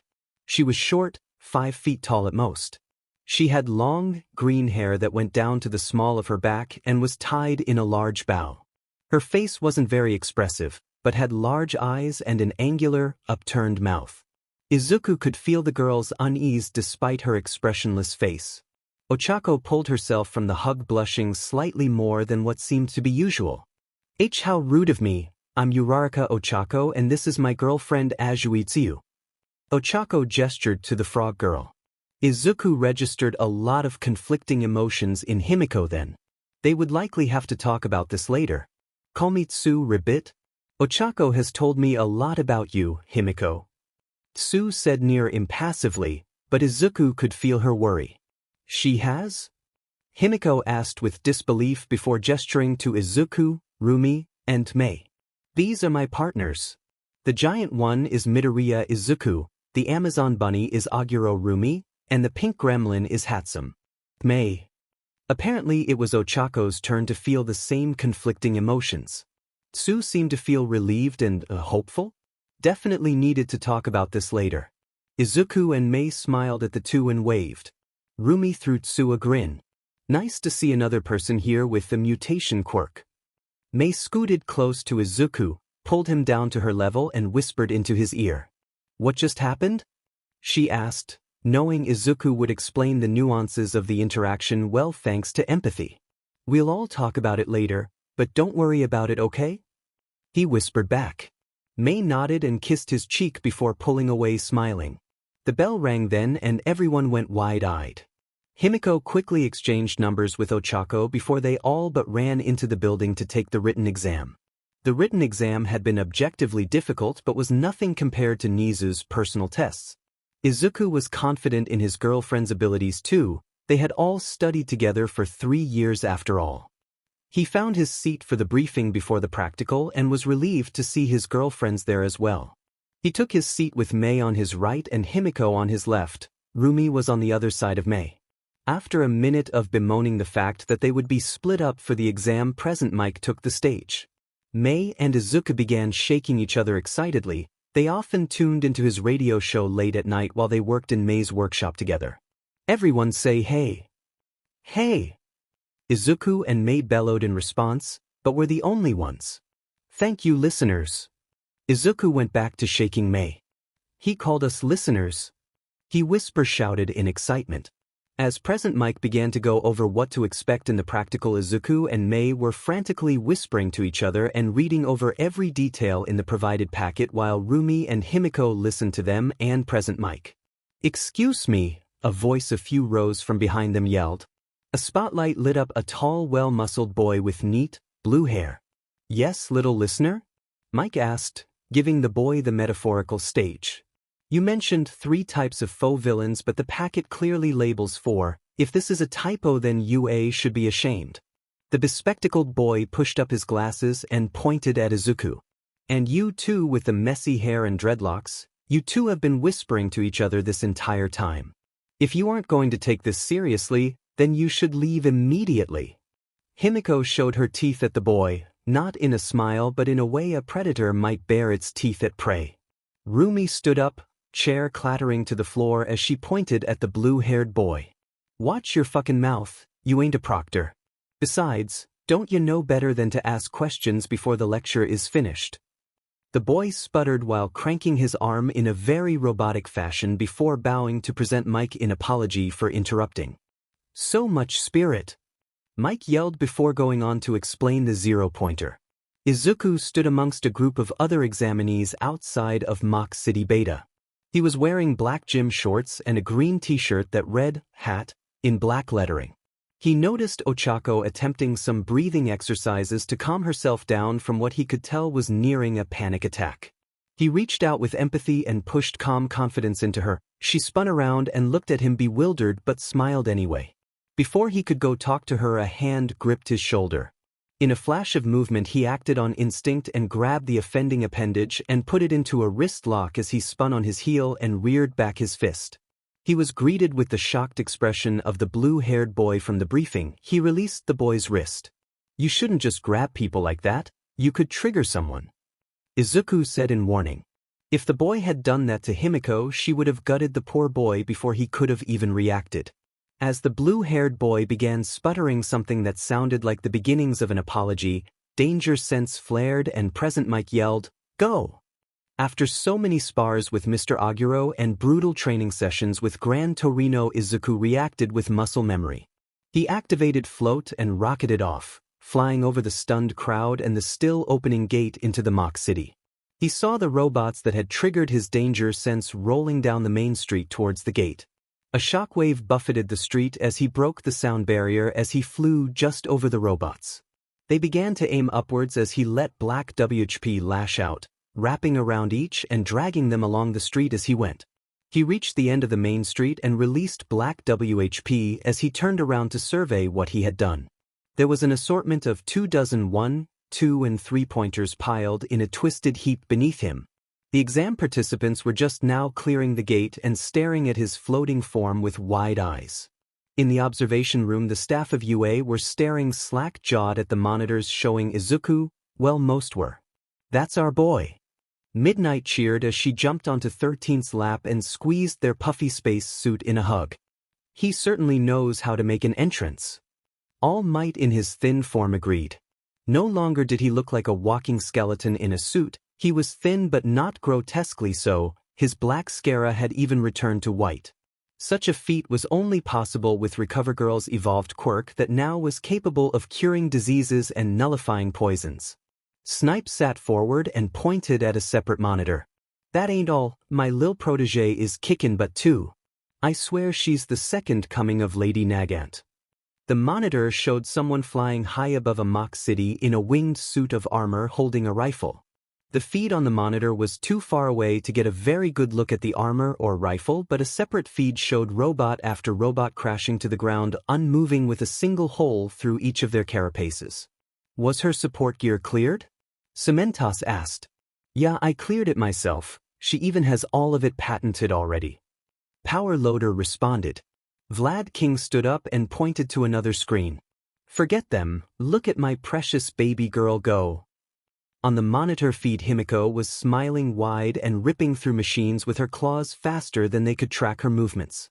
After using her claws to climb the face of a building, she morphed into May and wrapped her arms around her own midsection in a quick hug while she surveyed the area. She then morphed into Rumi and ran her hands over the sides of her face lovingly before she leaped from the building towards a grouping of robots. "It appears Rumi is having fun as well," 13 commented. On another monitor, Rumi was bounding down streets almost too fast for the cameras to follow, leaving cracked asphalt and a wheezing midget with purple ball for hair in her wake. She slammed into the side of a building, almost collapsing the concrete wall, and used it as a springboard to launch herself headlong into a group of robots that had surrounded a few overwhelmed examinees. She ripped through the robots like tissue paper with her lightning-fast kicks. "How's your boy doing, Aizawa?" Nizu chirped. "About as well as you'd expect against this irrational exam. He should have taken the recommended exam like I suggested." Eraser head groused. On the monitor that was occupying his attention showed an indigo-haired boy struggling to wield a broken piece of robot as a weapon. Izuku landed next to the boy and grabbed a nearby piece of metal, formed black claws and carved the piece of metal into a sword before handing it to the bewildered purple-haired boy and flying off. Aizawa hid his smile under his capture scarf. He couldn't be biased as a teacher, but as a father he was glad the Midoriya boy had helped Shinso.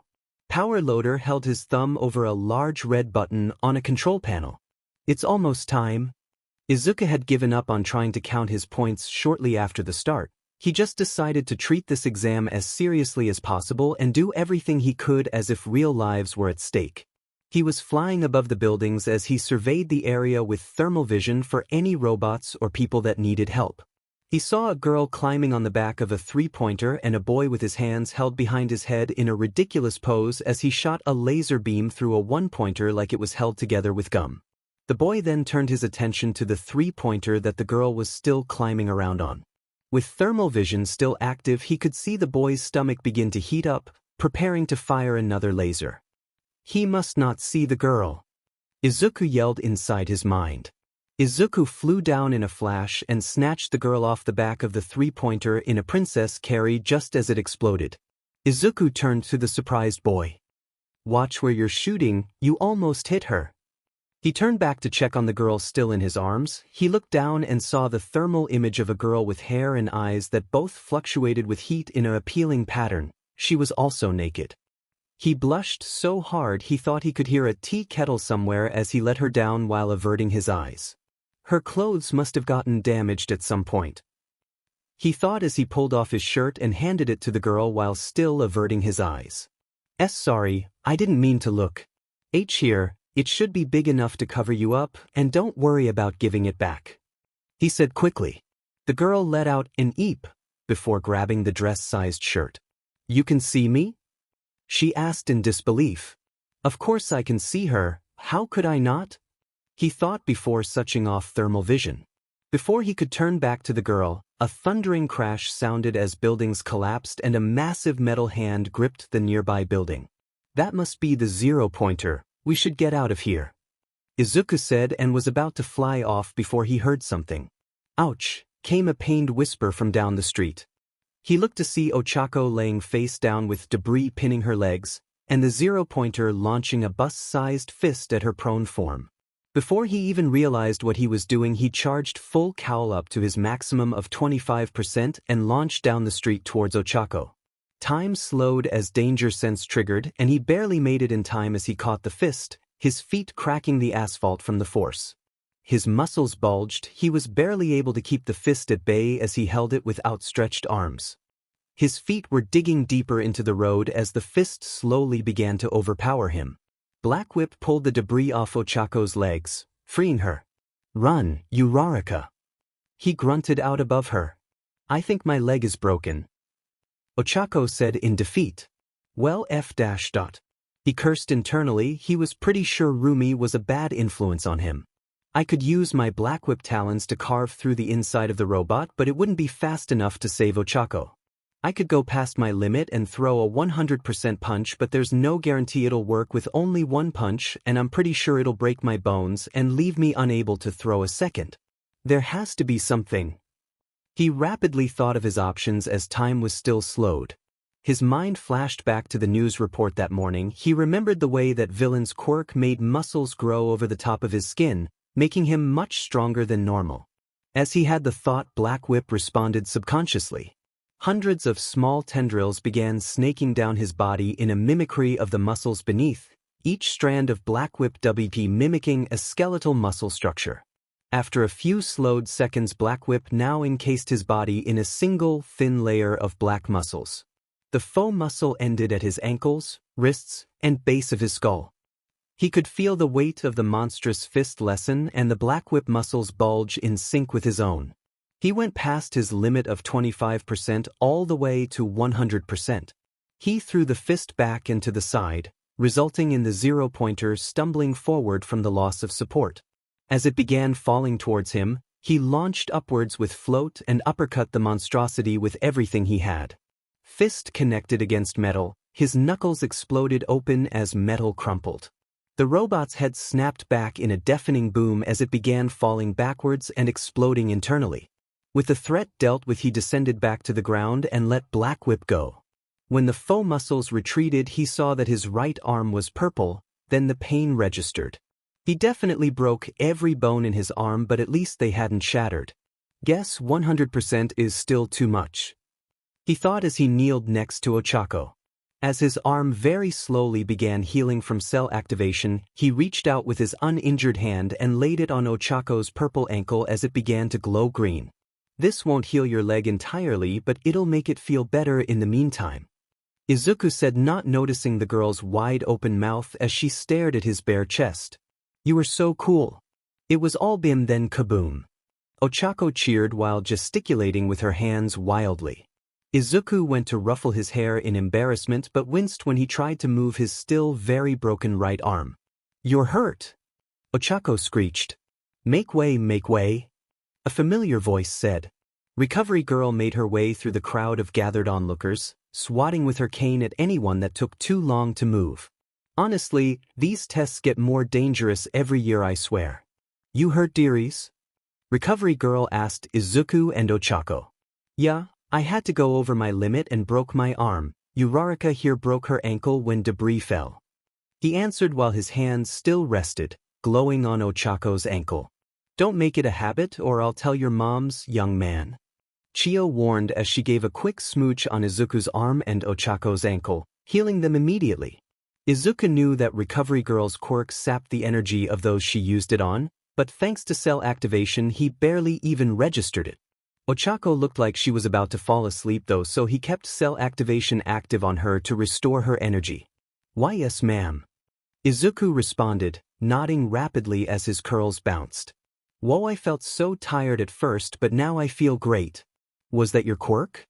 You can do so many cool things," Ochako said excitedly as she stood up and got very close, smiling so bright he had to squint. He blushed and ruffled his hair, Thanks you Raraka. Call me Ochako, you saved my life after all. Ochako said, dismissing his formality. He smiled down at the girl. Thanks Ochako, you can call me Izuku. He could feel the girl's excitement turn into affection, maybe even attraction. Before he had time to think about that, some floating gym clothes jogged up to him and handed him the t-shirt he had given away. You can have this back now, I'm Hagakure Toru by the way. Toru said animatedly. Thanks, I'm Midoriya Izuku. He said confusedly as he put his shirt back on. He could feel their disappointment as he did so. What happened to the girl that had my shirt, is she okay? Test. Hoping she had found something else to cover up with. That was me, silly. Toru said, waving her arms around. What? He thought, flipping thermal vision back on. It was the same gorgeous girl with a bob of hair and eyes that both seemed to shimmer.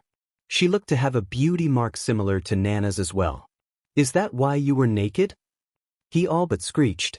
Yeah, I can't turn my invisibility off or make other things invisible, so I have to get naked to be invisible. I never expected someone would be able to see me. What do I look like? She finished quietly.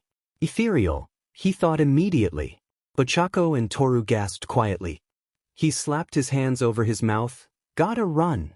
Sorry, he said as he ran toward the entrance blushing. Earlier that day, deep within the substructure of the Shai Hasaikai main base of operations, Kendo Rappa wandered. He was looking for Overhaul so he could challenge him again, but had ended up lost in the concrete underground maze. What, am I supposed to carry a map or something? He slammed open a metal door. It was dark inside, so he flipped on the light. SW. You in here, Overhaul?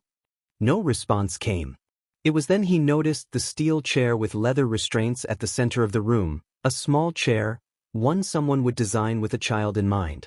There were specks of dried blood in the chair's nooks and crannies, as if it was too much of a hassle to clean fully. He took another look around the room and saw 4 massive steel barrels that had a sign hastily slapped onto them that read, Waste. Against his better judgment he opened one. He immediately gagged and closed the lid. Inside was a soup of what used to be a human. Blood and viscera was not something he was unused to, but he had seen what Overhaul's Quirk did to people. He had even felt what it was like firsthand. It felt like unimaginable pain, as if every cell in your body was crying out in agony, followed by the sweet release of death.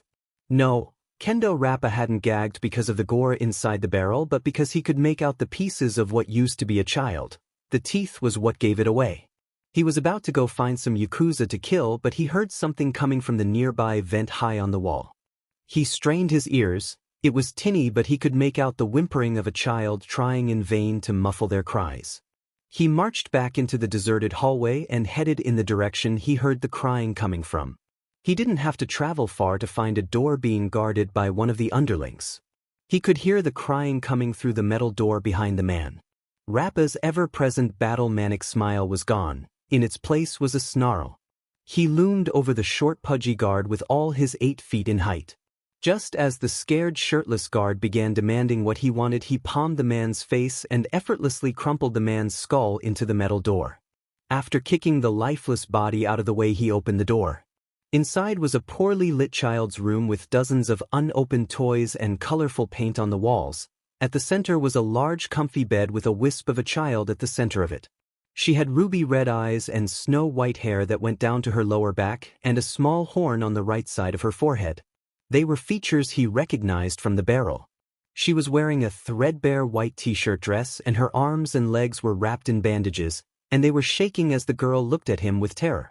The dichotomy between the room and its inhabitant was sickening. Here was a child's dream bedroom, and its inhabitant was a horrified child being tortured day in and day out. No, that wasn't accurate, was it? He had felt what it was like for Overhaul to use his quirk on him. It felt like dying. This girl had been dying day in and day out for who knows how long. Well, that stops today. He punched an address into his phone and handed it to the terrified girl that was still bracing for violence. Follow that. Run as fast as you can, I'll distract them, he said, the phone still in his outstretched hand. But you're wearing the bird mask, aren't you with them? The little albino girl squeaked out. He ripped off his torn-up mask. Not anymore. He could hear footsteps echoing down the hallway outside.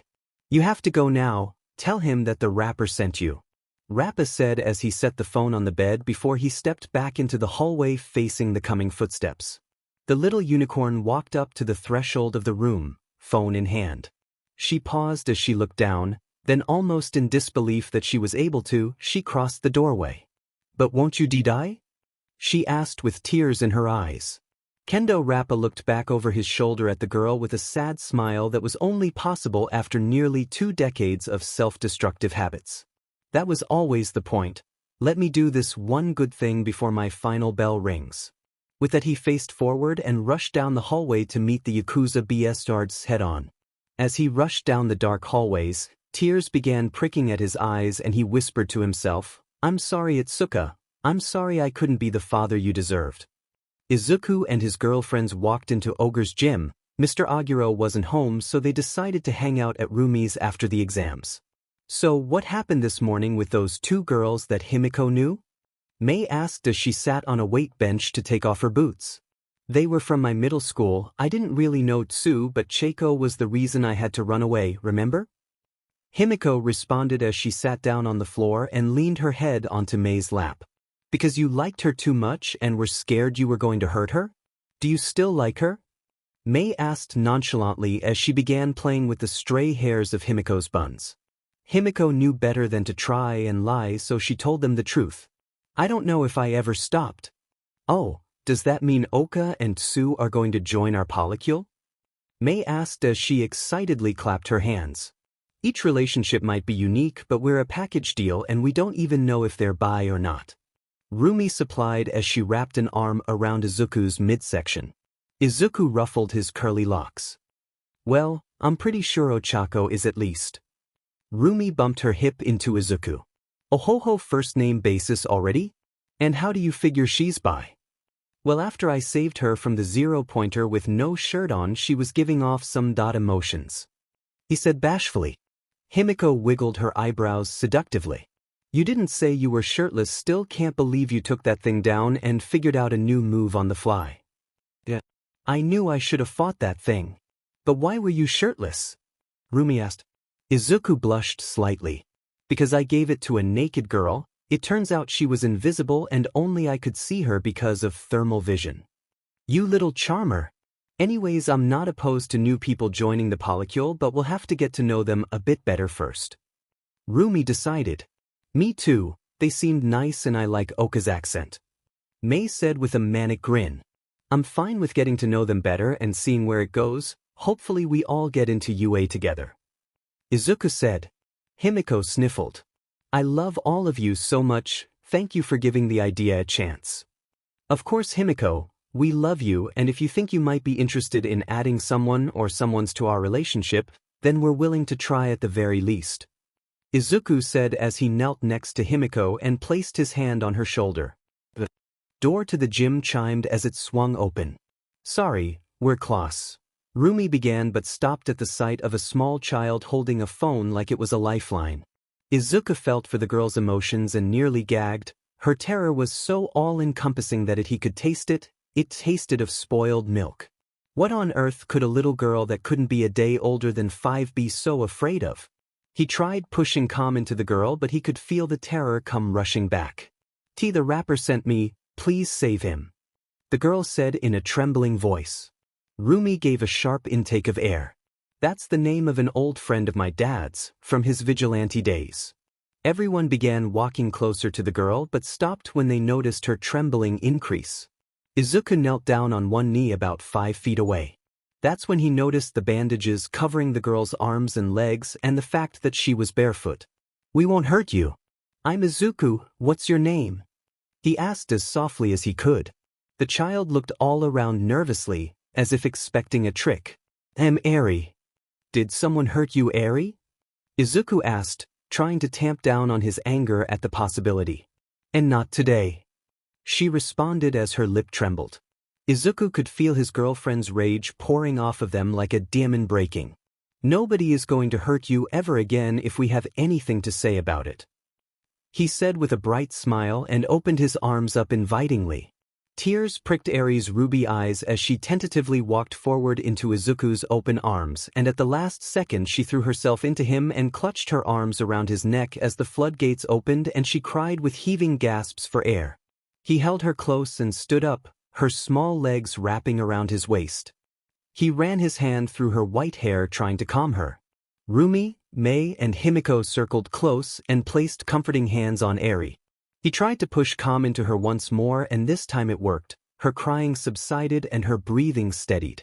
The door to the gym chimed yet again and danger sense triggered as Izuku registered pure malice coming off the newcomer.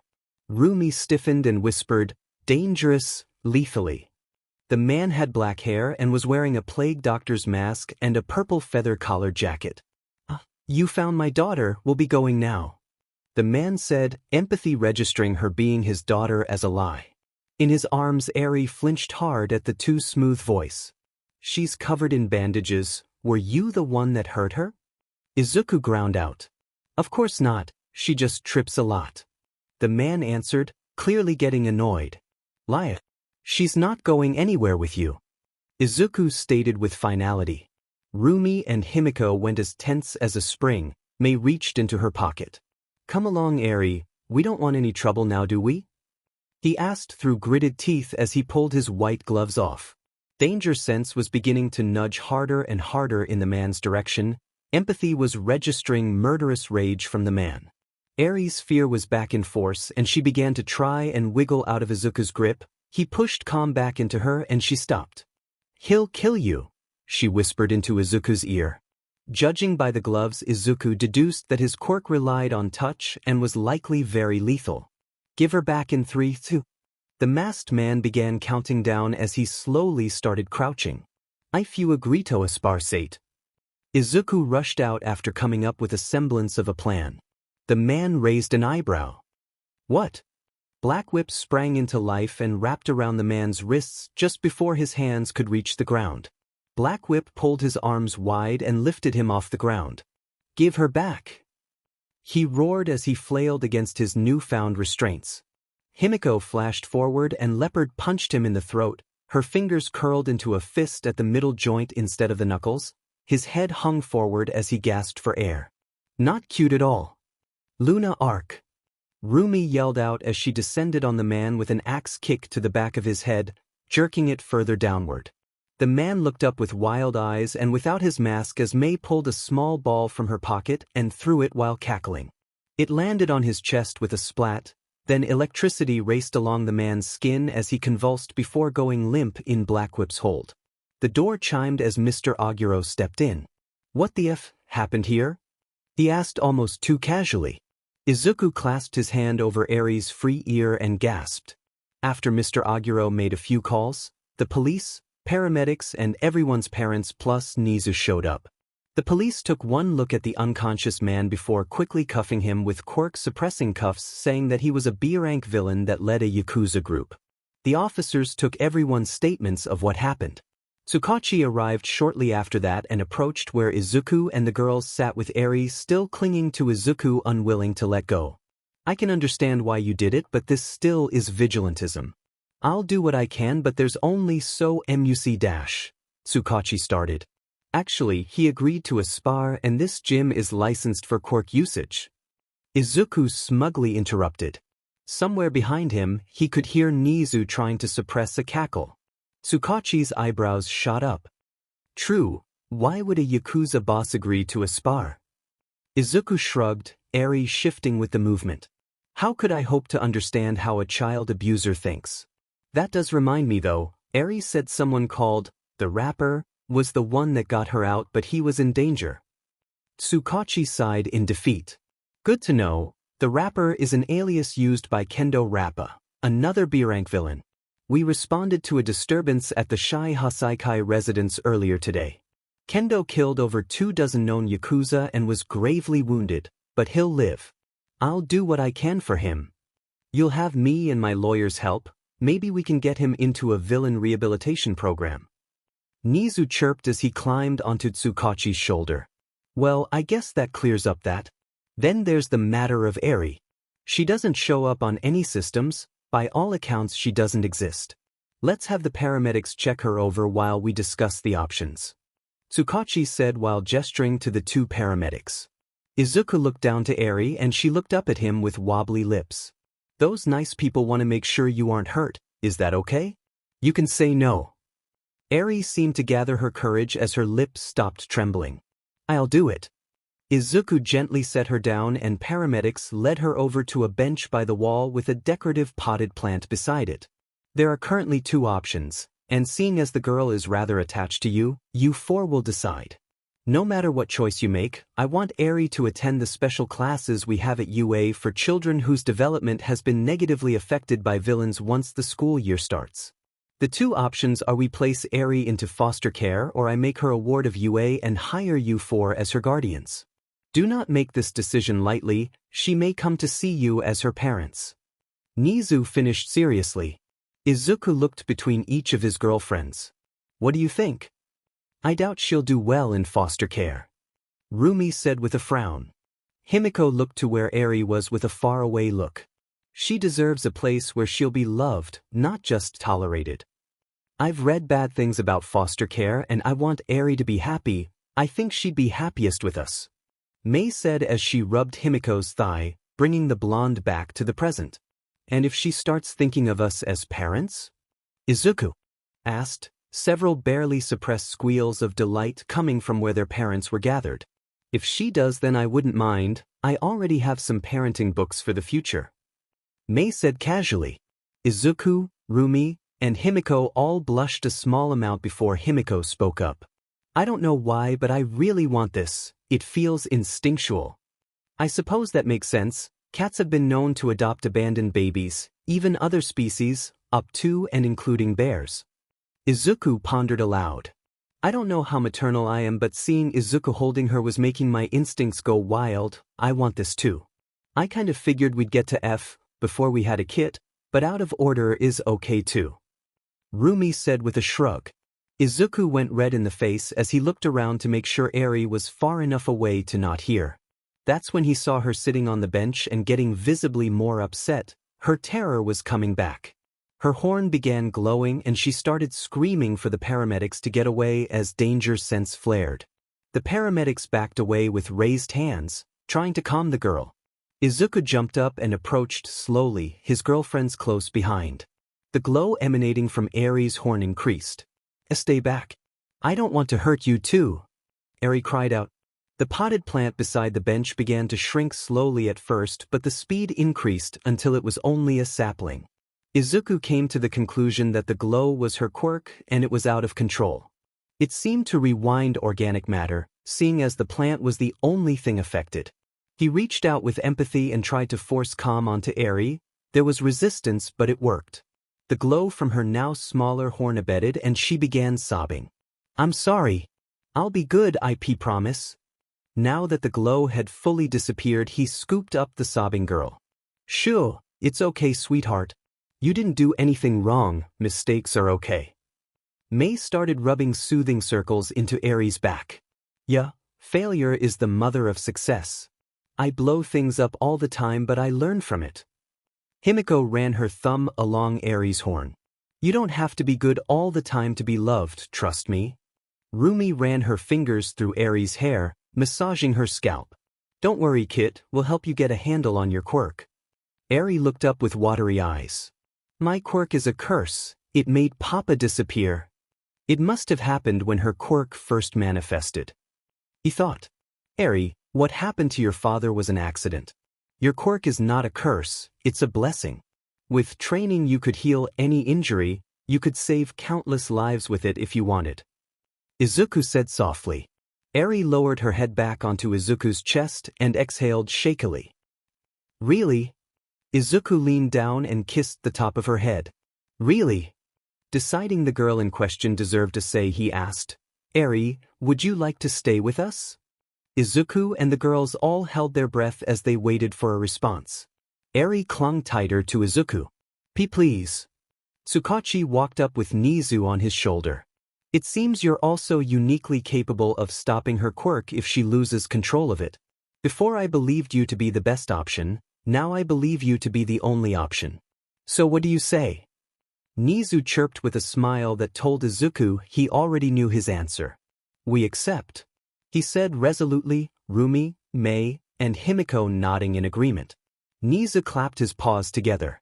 "Excellent. I'll handle the paperwork. You'll all have to take an online course and pass an interview from child services, but I have no doubt you'll pass. Also, since you'll be caring for a ward of UA, you're expected to keep her safe. I'll be issuing you 4 bodyguard licenses for Quirk usage in the defense of your ward.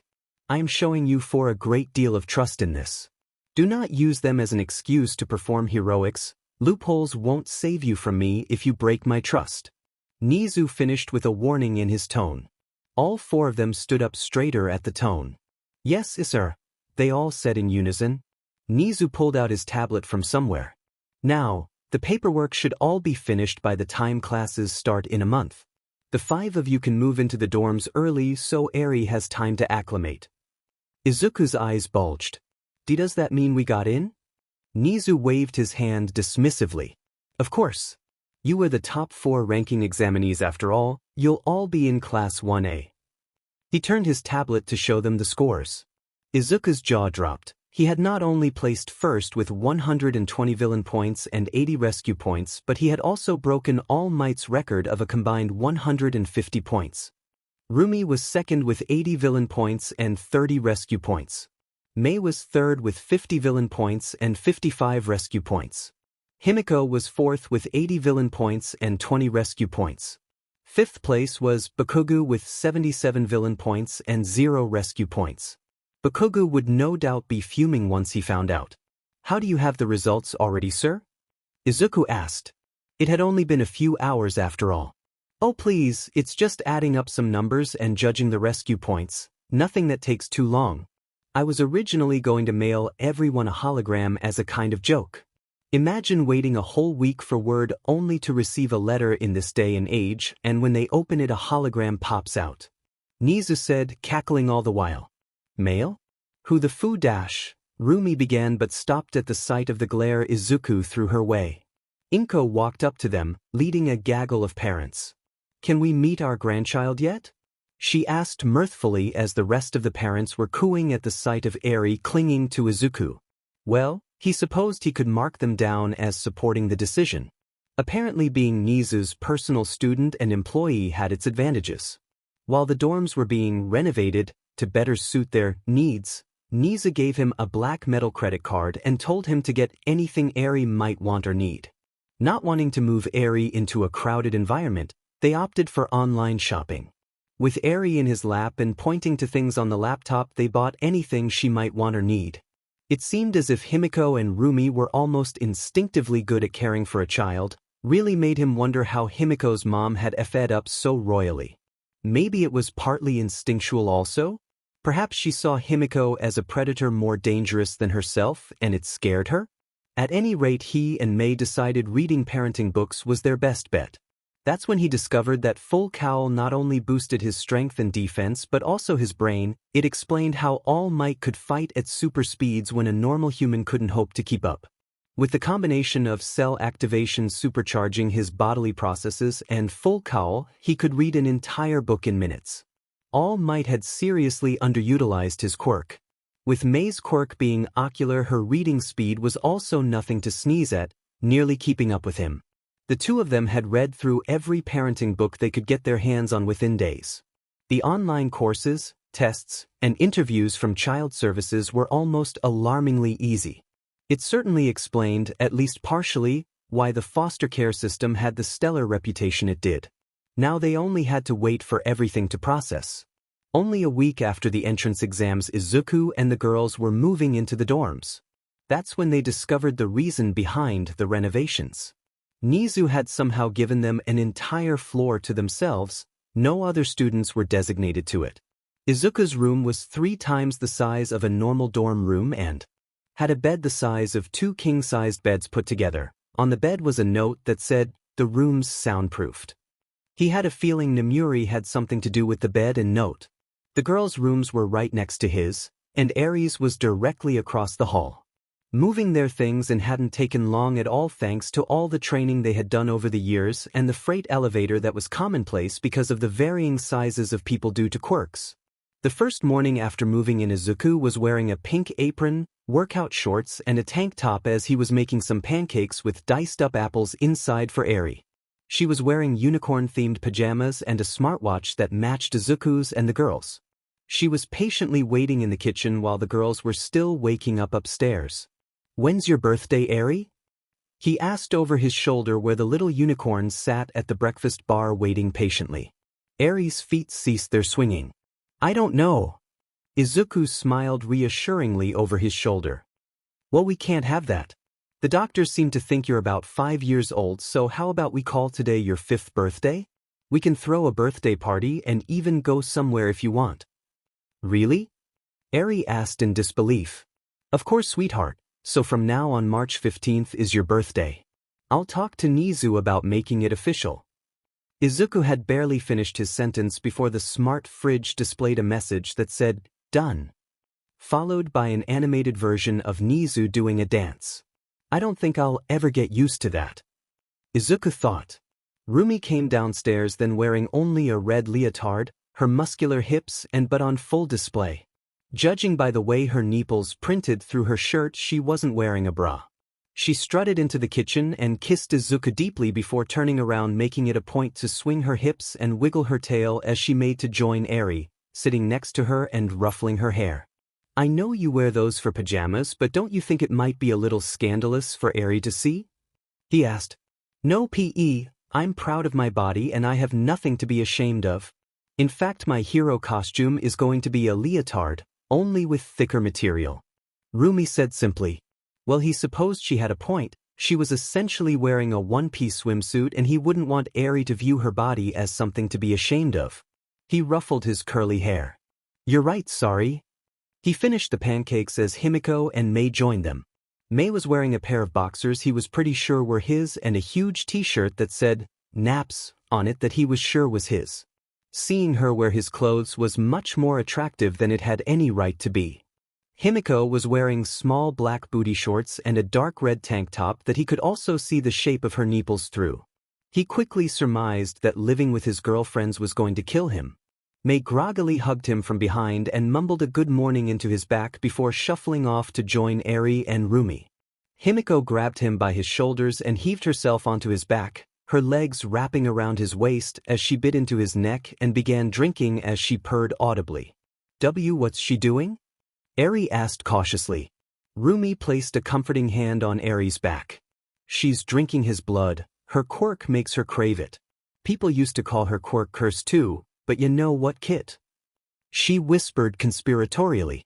"They were wrong. There's no such thing as a cursed or evil quirk." "Did people hurt her like they did me?" Eri asked with a small, worried frown. "Yeah, but not as badly. She's come a long way," Mei answered. Eri was staring at Himiko like she had seen her for the first time.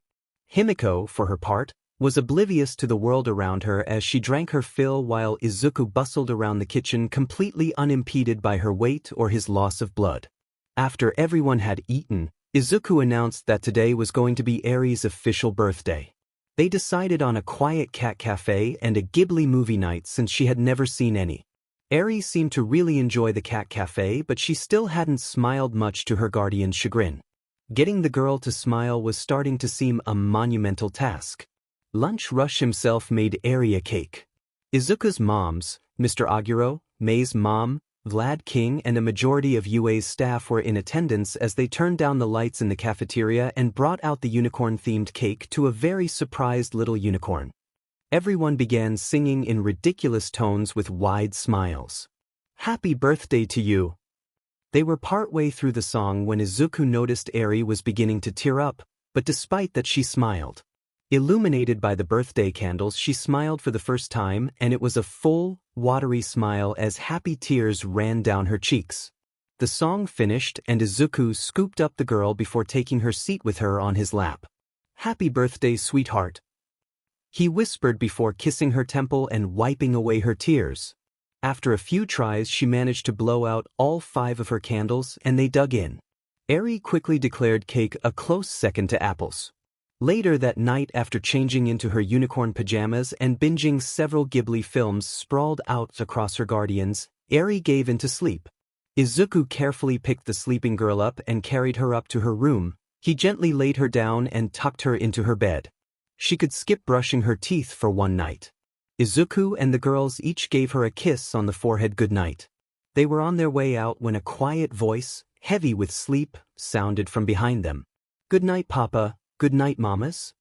All four whipped around to see Eri sound asleep, tuckered out after a long day of having fun. They all eyed each other with wide eyes before quietly exiting and closing the door. "Well, that happened faster than I would have thought," Rumi whispered once they were in the hallway. "But she said it in her sleep, does it count?" Himiko questioned. They all seemed to be deep in thought before Izuku broke the silence. "Let's not bring it up, we don't want her to feel pressured. Let's go to bed before we wake her." The three girls nodded and whispered goodnights before going their separate ways. An hour later, Izuku was lying in his bed thinking about how large and empty it felt when a barely audible knock could be heard. He got out of bed wearing only his boxers and answered the door. All three of his girlfriends were there. Rumi was wearing a similar leotard to the one from this morning, only white and thick enough that he couldn't outright see her nipples, only their printing. Himiko was wearing a black sports bra and red booty shorts that left little to the imagination. Mei was wearing a black tank top that her four-pack could be seen through, and a blue pair of Izuku's boxers that barely fit on her hips. After letting them in and closing the door, he spoke. "What's up?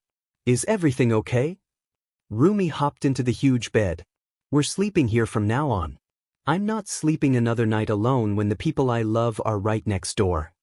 Himiko eyed him seductively as she joined Rumi. "Couldn't have put it better myself." Mei grabbed Izuku's hand and dragged him to the bed. "If I have to sleep, it's going to be with the people I love." Izuku was pulled into bed with Mei quickly tucking herself against his chest, her BRs pillowing out and threatening to escape their confines. Himiko pressed herself against Mei's back, spooning her, and Rumi doing the same to Himiko. Izuku pulled the covers over the four of them with Black Whip as they whispered their goodnights once more. The four were quickly lulled into sleep as Izuku wondered at the difference of how empty his bed felt only minutes prior compared to now, though there was still an absurd amount of room. Izuku awoke in the middle of the night from his and the girls' smartwatches beeping and vibrating in a frantic alarm. The alarm that was set to go off if Eri pressed the special button on her watch that let them know that she needed them. In less than a second, Izuku and the girls were swinging open Eri's door ready to fight God. Eri was sitting up in her bed with her blankets wrapped around her. Silent tears trailed down her cheeks as she trembled. Izuku sat down on her bed slowly and faced her. "Eri! Papa!" Eri cried out in desperation as she exploded out of her blanket cocoon and launched herself at Izuku, wrapping her small arms around his neck. Izuku was a bit shocked at first, but after a moment he brought his massive arms around the trembling girl. "Did you have a nightmare?" He could feel her head nod against his neck as his girlfriends took up places around them on the bed. "Do you want to sleep with us tonight?" Izuku whispered. The only response was another silent nod against his chest. He stood up and carried Eri back to his room with his girlfriends following. The next few weeks flew by. It was the day that their classmates would be moving in. Eri had adjusted well and was sleeping in her own room most nights. Her nightmares were becoming less and less frequent. Izuku woke very early to the feeling of something grinding against his growing irkton. He opened his eyes to see Rumi in front of him. She was wearing a black leotard that allowed him to see the dark skin of her entire but as it ground against him. Himiko was on the other side of Rumi, laying halfway on top of Mei as she kissed at her neck and kneaded one of her DD-sized beers through an oversized t-shirt. "Our Rumi," he ummed out, assuming her to be still asleep. Rumi's arm reached back and pulled herself closer against him before looking over her shoulder to reveal that she was not only awake but smirking at him. "Is this okay? I know we've been taking it slow, but sleeping in the same bed is killing me," Rumi asked. Izuku grabbed her hip and began moving with her. "Yeah, it's been killing me too." Rumi grabbed his hand and guided it down between her legs and placed her hand over his, guiding his ring finger and middle finger to rub at her clothed CLT. Escaped Rumi's mouth as his fingers found a rhythm that had her soaking through her leotard. Drew his attention to where Mei was. Himiko's hand that was kneading Mei's biryi was now inside of Mei's boxers as she straddled her leg. Mei was cupping the back of Himiko's head as they were locked in an open-mouthed kiss. Rumi's hand reached back again and began tugging his boxers lower, the elastic band snagging on his pages. Deciding to help, he undid the snag and pulled his boxers down past his hips, his D finally free and pressed between Rumi's cheeks. She wrapped her hand around it, her fingers barely able to touch, and gasped. She spun around and looked down with wide ruby eyes. "Holy shit, I could tell you were big but I didn't think you were horse pee-pee big," Rumi exclaimed. Hearing the exclamation, Himiko pulled out her hand from Mei's boxers and liked her fingers clean. Izuku's pee-pee throbbed in Rumi's grip at the sight. They scooted closer to finally get a good look at Izuku in all his glory. Mei reached over Rumi and swatted her hand away before offending him like she did when she was taking measurements. 12 inches long and 2.5 inches in diameter. Rumi drooled while Himiko liked her fangs. "Holy shit, you're going to split me in half," Himiko said with a dazed expression. "Quirk growth spurts are the best," Rumi said as she wiped her drool away. "I don't know if I can fit that, but that's what these tests are for," Mei said as she began pumping her hand along his pee-pee. Rumi flipped over to his other side and joined Mei in jerking him off. Himiko flipped over Mei and settled between his legs and cupped his heavy ball as she took the tip of his massive pee-pee into her mouth, her long tongue swirling around it. Mei and Rumi began kissing along his neck as their hands pumped in sync. He began to him as his hips started to buck. He was helpless in the face of the combined assault. "See close," he hummed after a minute. They redoubled their efforts, Himiko offing his ball as she took more of his pee-pee into her mouth. Rumi and Mei began to pump faster as they began to nip at his neck, perfectly in sync. With a guttural and move he finally came, Himiko taking more of him into her mouth as Rumi and Mei began to slow their movements. He could see Himiko's throat working as his orgasm continued, her not letting up for a second. With one final buck of his hips he finished. Himiko broke her suction on his D, with an audible pop as Rumi and Mei stopped their movements and laid their heads on his chest. After an audible swallow Himiko laid down on Izuku's chest. "That was amazing," Izuku breathed out with a ragged breath. "You taste good, but next time you're going down on me," Himiko said with lust in her eyes. "Deal," Izuku said quickly. They drifted off like that until their alarm went off a couple of hours later. Eri was out shopping with his mother and his girlfriends for school supplies, no doubt getting spoiled. Izuku was wearing tan cargo shorts and a blue t-shirt that said, gloves. He was in the kitchen cleaning up breakfast and preparing a large dinner for his new classmates when a message notification pinged on his phone. He pulled it out to see that Nizu had sent him a link. The link led to a breaking news article about Tartarus. The warden had been reading the crimes of an inmate aloud to someone and accidentally broadcast the inmate's crimes over the prison's shower speakers. The crimes involved the torture of a child, and when the other inmates heard this, they swarmed the perpetrator and beat him to death despite wearing Quirk suppressing gear. The victim was Overhaul. Izuku had no doubt in his mind that Nizu had somehow orchestrated it. He was both terrified and elated. Overhaul could never harm Eri again, even on the off chance that he could have escaped. A student came through the doors, pulling Izuku out of his thoughts. It was the blue-haired boy with glasses. Great. Upon seeing him, the boy set down a cardboard box and marched up to him with near-mechanical stiffness. Izuku thought the brunette was about to berate him once more, but the boy bent at the waist in a bow so harsh he could almost hear hinges creaking. "I severely misjudged you. I'm sorry for my past actions. Please forgive me," the boy said, each word accentuated with a robotic arm chop while still bent 90 degrees at the waist. Izuku was not used to people admitting their poor treatment of him and actually apologizing. It felt good, great even. "I accept your apology, thank you." The shorter boy straightened from his bow. "I'm Midoriya Izuku. It's a pleasure to formally meet you." The brunette pushed up his spectacles higher on the bridge of his nose. "I am Tenya Ida. The pleasure is all mine. I must say I am surprised you beat me here. I was sure I would be the first to move in. Well, that certainly tracked. He seemed the type to be overly punctual.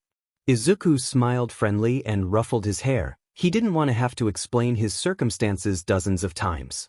Today, we've been here for a couple weeks actually. We had circumstances. I'll explain more once everyone is here. I can't say I'm not curious, but I will wait. Do you know if the dorm advisor is here yet? Ida asked. Izuku's eyebrows rose. He hadn't even known there would be a dorm advisor. I don't think so. It's still early though. I haven't looked, but I think there's a sheet on the table with your room placement and key. Would you like some help with your things? Ida bowed again, only this time not as harshly and not as deep. I would greatly appreciate your assistance. Shortly after helping Ida move all his boxes into his room, another person walked through the main doors. Well, she didn't walk, she floated through. She had incredibly long periwinkle hair that practically draped down her back and twisted in a spiral at the end. She was wearing a light blue dress that clung to her curvy figure and matched her hair and eyes. Her blue eyes gleamed with curiosity as she spotted him coming down the stairs. In a manner that was reminiscent of May, she zipped over and into his personal space. Hey, am I late? Are you already moved in? Am I in the wrong building? Why are you so tall? Why is your hair so fluffy? Is it full of secrets? The floating girl asked in a bombardment. Being used to May's rapid-fire questions, he answered hers in order. You're not late. I am, and so are 4 others. I don't know. My quirk gave me a supercharged growth spurt. It's always been fluffy, so genetics, I guess. If it was full of secrets, then I couldn't tell you, could I? He finished with a teasing smirk. The girl beamed at him. Her happiness was so bright he almost had to look away. Most people don't answer all my questions. I'm Heido Nijire, a 3rd year. I'm the dorm advisor and T for 1A. His eyes went wide. He had heard that name come up in dinner conversations with his moms several times before. She wasn't just any 3rd-year student. She was one of the big 3, the 3 strongest hero students at UA. It was said that once they graduated, they would likely be in the top 10 rankings within a year. After hearing so much about them, he had watched their sports festivals and started notebook pages dedicated to each of them. You're one of the big 3. It's a pleasure to meet you. Would you sign my notebook page I'm dedicating to you? He said as he produced a notebook. Of course I'll sign it, but you're wearing shorts and a funny t-shirt. Where did you have that? She asked as she floated around him looking for a way he could have been storing the notebook. I was just holding it. People never seem to notice it until I hand it to them. He shrugged as he handed her the pen and notebook that was open to her page. She took the pen and notebook and was about to sign but froze. She was staring unblinking at Izuku's drawing of her in her hero suit, arms forward and spirals shooting out of her palms as she made a face of determination. It was from when he had seen her on the news fighting a colossal villain. Is this how you see me? Izuku wasn't sure what she meant by that, so he checked her feelings. She was radiating joy, so it couldn't have been a bad thing.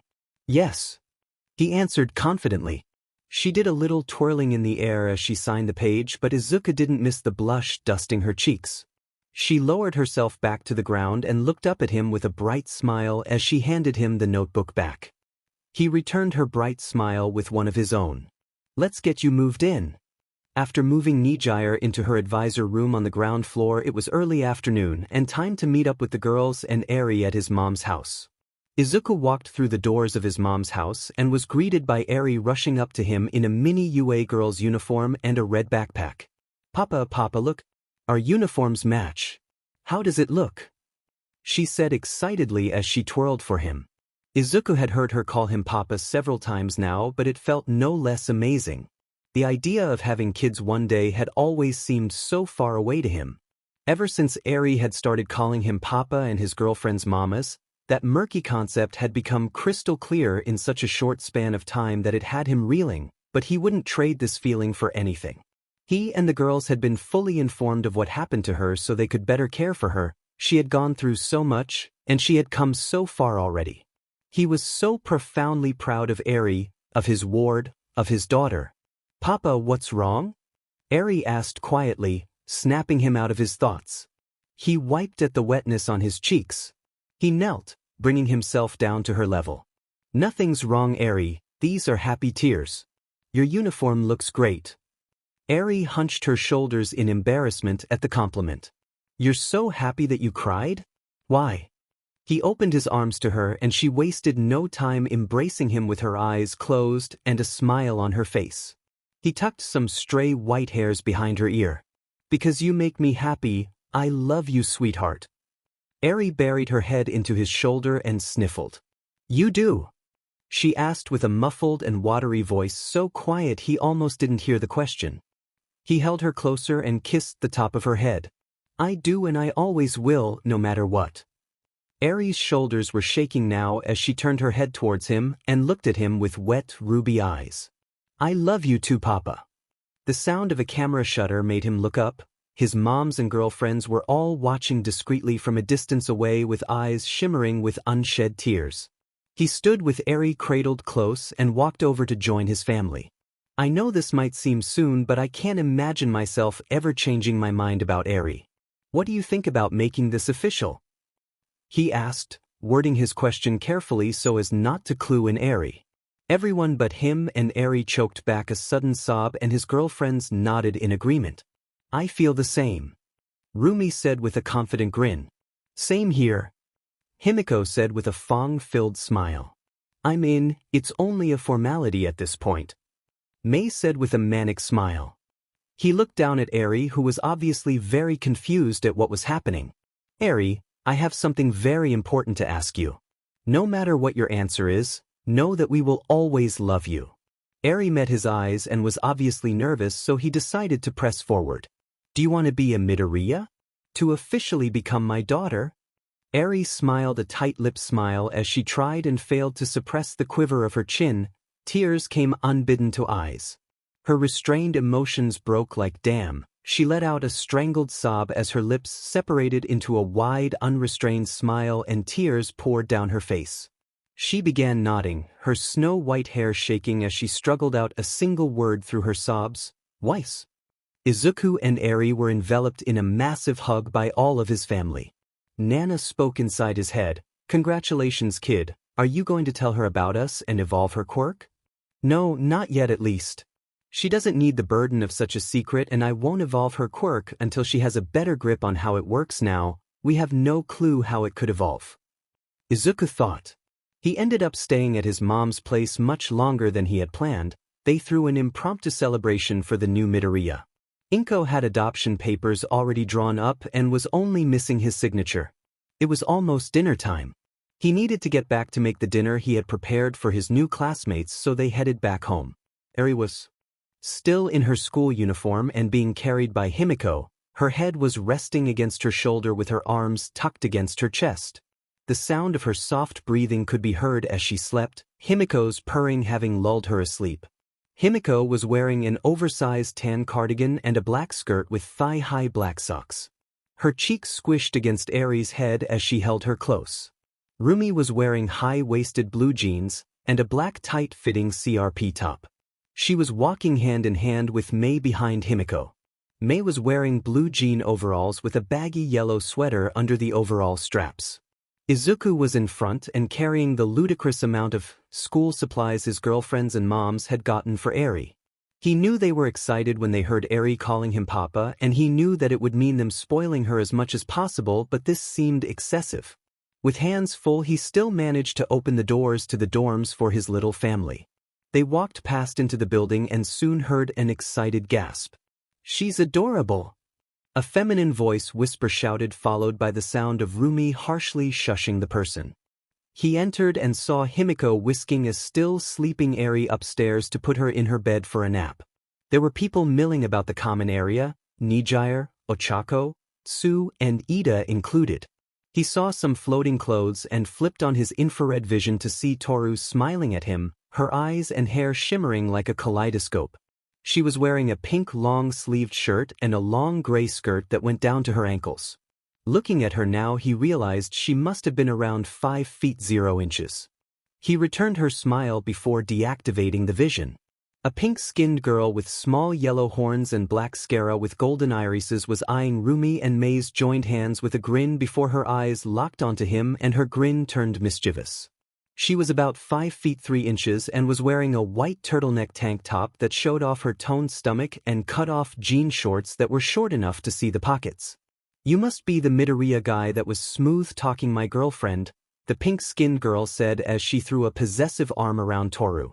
"Not very manly," said a red-haired boy with sharp teeth. "Are all the girls already dating?" exclaimed a black-haired boy with cylindrical elbows and a yellow-haired boy with a black lightning bolt running through his hair in unison. Izuku went red and was about to start floundering apologies before Toru elbowed the girl in the ribs. "I told you not to tease him, Mina." Mina began laughing hysterically before she pulled Toru closer and kissed what seemed to be her head. "Sorry, but did you see his face?" Mina turned her attention back to him and pouted, her cheeks puffing up. "Though I am a bit jealous that you can see my girlfriend when I can't, but I don't need to see her to know she's appealing," she finished with a warm smile. "I can see her too," May exclaimed. "Same ribbit," Sue calmly stated. Well, it wasn't too surprising that Sue could also see Toru since some frogs can see in infrared. Toru fidgeted. "I'm not used to being seen by so many people." Mina threw up her hands in exasperation. "No fair." "What's not fair?" Himiko asked as she descended the last steps. "That May, Izuku, and Sue can see the ethereal girl," Rumi teased, her nose scrunching cutely as it always seemed to do when she was teasing. Izuku didn't need his thermal vision or empathy to know that Toru was embarrassed and most likely blushing up a storm. Deciding to help her and himself out, he tried to change the subject. "Why don't we all introduce ourselves?" "Wait, I believe we are missing 2 students," Ida said, arm chopping the air. Nijire pouted. "They're in their rooms, they said that they don't want to come down." Izuku raised an eyebrow. Why would anyone not want to get to know their classmates they would have for the next 3 years? "I guess we'll have to meet them later." Nijire regained her bubbly attitude quickly and floated through the air. "I'll go first. I'm Hato Nijire and I'm a 3rd year, Class 1A's dorm advisor, and TA. I like lilies and jasmine tea. I can use my quirk wave motion to fly or shoot spiral beams of energy, but it eats at my stamina." Mina clapped her hands together excitedly. "Be sure to include your name, quirk, and a hobby or something you like. I'm Ashido Mina, but just call me Mina. My quirk is called acid. It lets me secrete a powerful acid from my skin. It can even melt steel. My hobby is dancing." When Mina had mentioned quirks, Izuku pulled out a notebook and began writing furiously. "I'm going to make you a baby," May exclaimed as she too began writing in a notebook but was labeled babies. Before anyone could get the wrong idea, Rumi said, "She means support gear."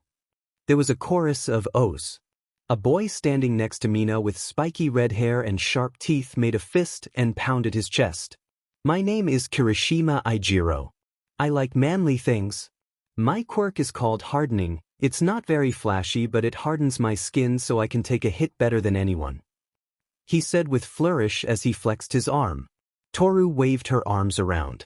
"I'm Hagakure Toru. My quirk is, as you can't see, invisibility. It just makes me invisible and I can't turn it off.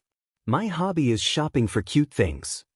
I wonder if it's an light refraction emitter field that could be used to create flashes of light in theory." Izuku mumbled aloud as he wrote. "Surely she couldn't outsparkle moi," said a flamboyant boy wearing a cape next to Toru. "My quirk is naval laser. I can shoot a laser from my belly button. I like flashy things and my name is Aoyama Yuga." He finished with a twirl of his cape. A very tall girl with long raven hair in a spiky ponytail stood up from where she sat next to a petite punk girl with a violet bob hairstyle and asymmetrical bangs. The raven-haired girl was so tall that she must have been around 6 feet 4 inches. She wore black yoga breathes and an expensive-looking cashmere sweater that went past her hips and hung loosely to her incredibly busty frame. She bowed politely. "I am Yayarozu Momo, but you can call me Momo since Yayarozu is a bit of a mouthful. I'm double majoring in support and heroics. My quirk is called creation. It allows me to make any non-organic material using lipids, but I have to have the atomic structure memorized as well as the blueprints. I like making tea and reading." May was positively vibrating with excitement. She rushed forward in a flash. Can you make theoretical material? Momo surprisingly didn't lean back in surprise at the girl's sudden proximity, she just smiled serenely down at the pinkette. I suppose if I knew the atomic makeup of the material then in theory yes. Izuku could practically see Mei swoon. We're going to make so many babies, she said before returning back to Rumi as Momo sat back down. The punk girl with long jack-like earlobes was very petite, about 4 feet 10 inches and with a very modest bust. She was obviously athletic as was showcased by her toned, flat stomach and wiry muscle on her arms. She was wearing faded black skinny jeans with fishnet stockings peeking above the waistline and through the several holes in her jeans. She had a short, loose white t-shirt that said "Deep Dope" on it, a black choker, black nails, leather bracelets, and had a red flannel tied around her waist. She rested a hand on Momo's knee and lazily waved the other. Name's Jiru Kyoka. My hobbies are playing and listening to music. My quirk is called earphone jack. I have super hearing and can send my heartbeat through my jacks. Izuku raised his hand. It reminds me of present mix quirk. Can they be plugged into electronic devices? Oh, what about a speaker? Mei asked. Yes, I can even plug one into a phone and the other into a speaker to greatly amplify the sound playing from the phone. Kyoka answered. Mei and Izuku were both furiously writing in their respective notebooks. Izuku raised his hand again. Unrelated, but I love your shirt. I don't see many other Deep Dope fans. Kyoka blushed and her jacks went a little wild. Thank you, it's my parents' band actually. Izuku's eyes went wide and his jaw dropped. Wow, that's so cool. Would you introduce me to them if you get the chance? I would love to get their autographs. Sure green. Kyoka said, still flustered. Momo began rubbing soothing circles into the back of Kyoka's hand that was still on her knee. Green. Izuku thought. Next in the loose circle was Ida. He stood up from his seat with a sharp motion and began chopping an arm through the air.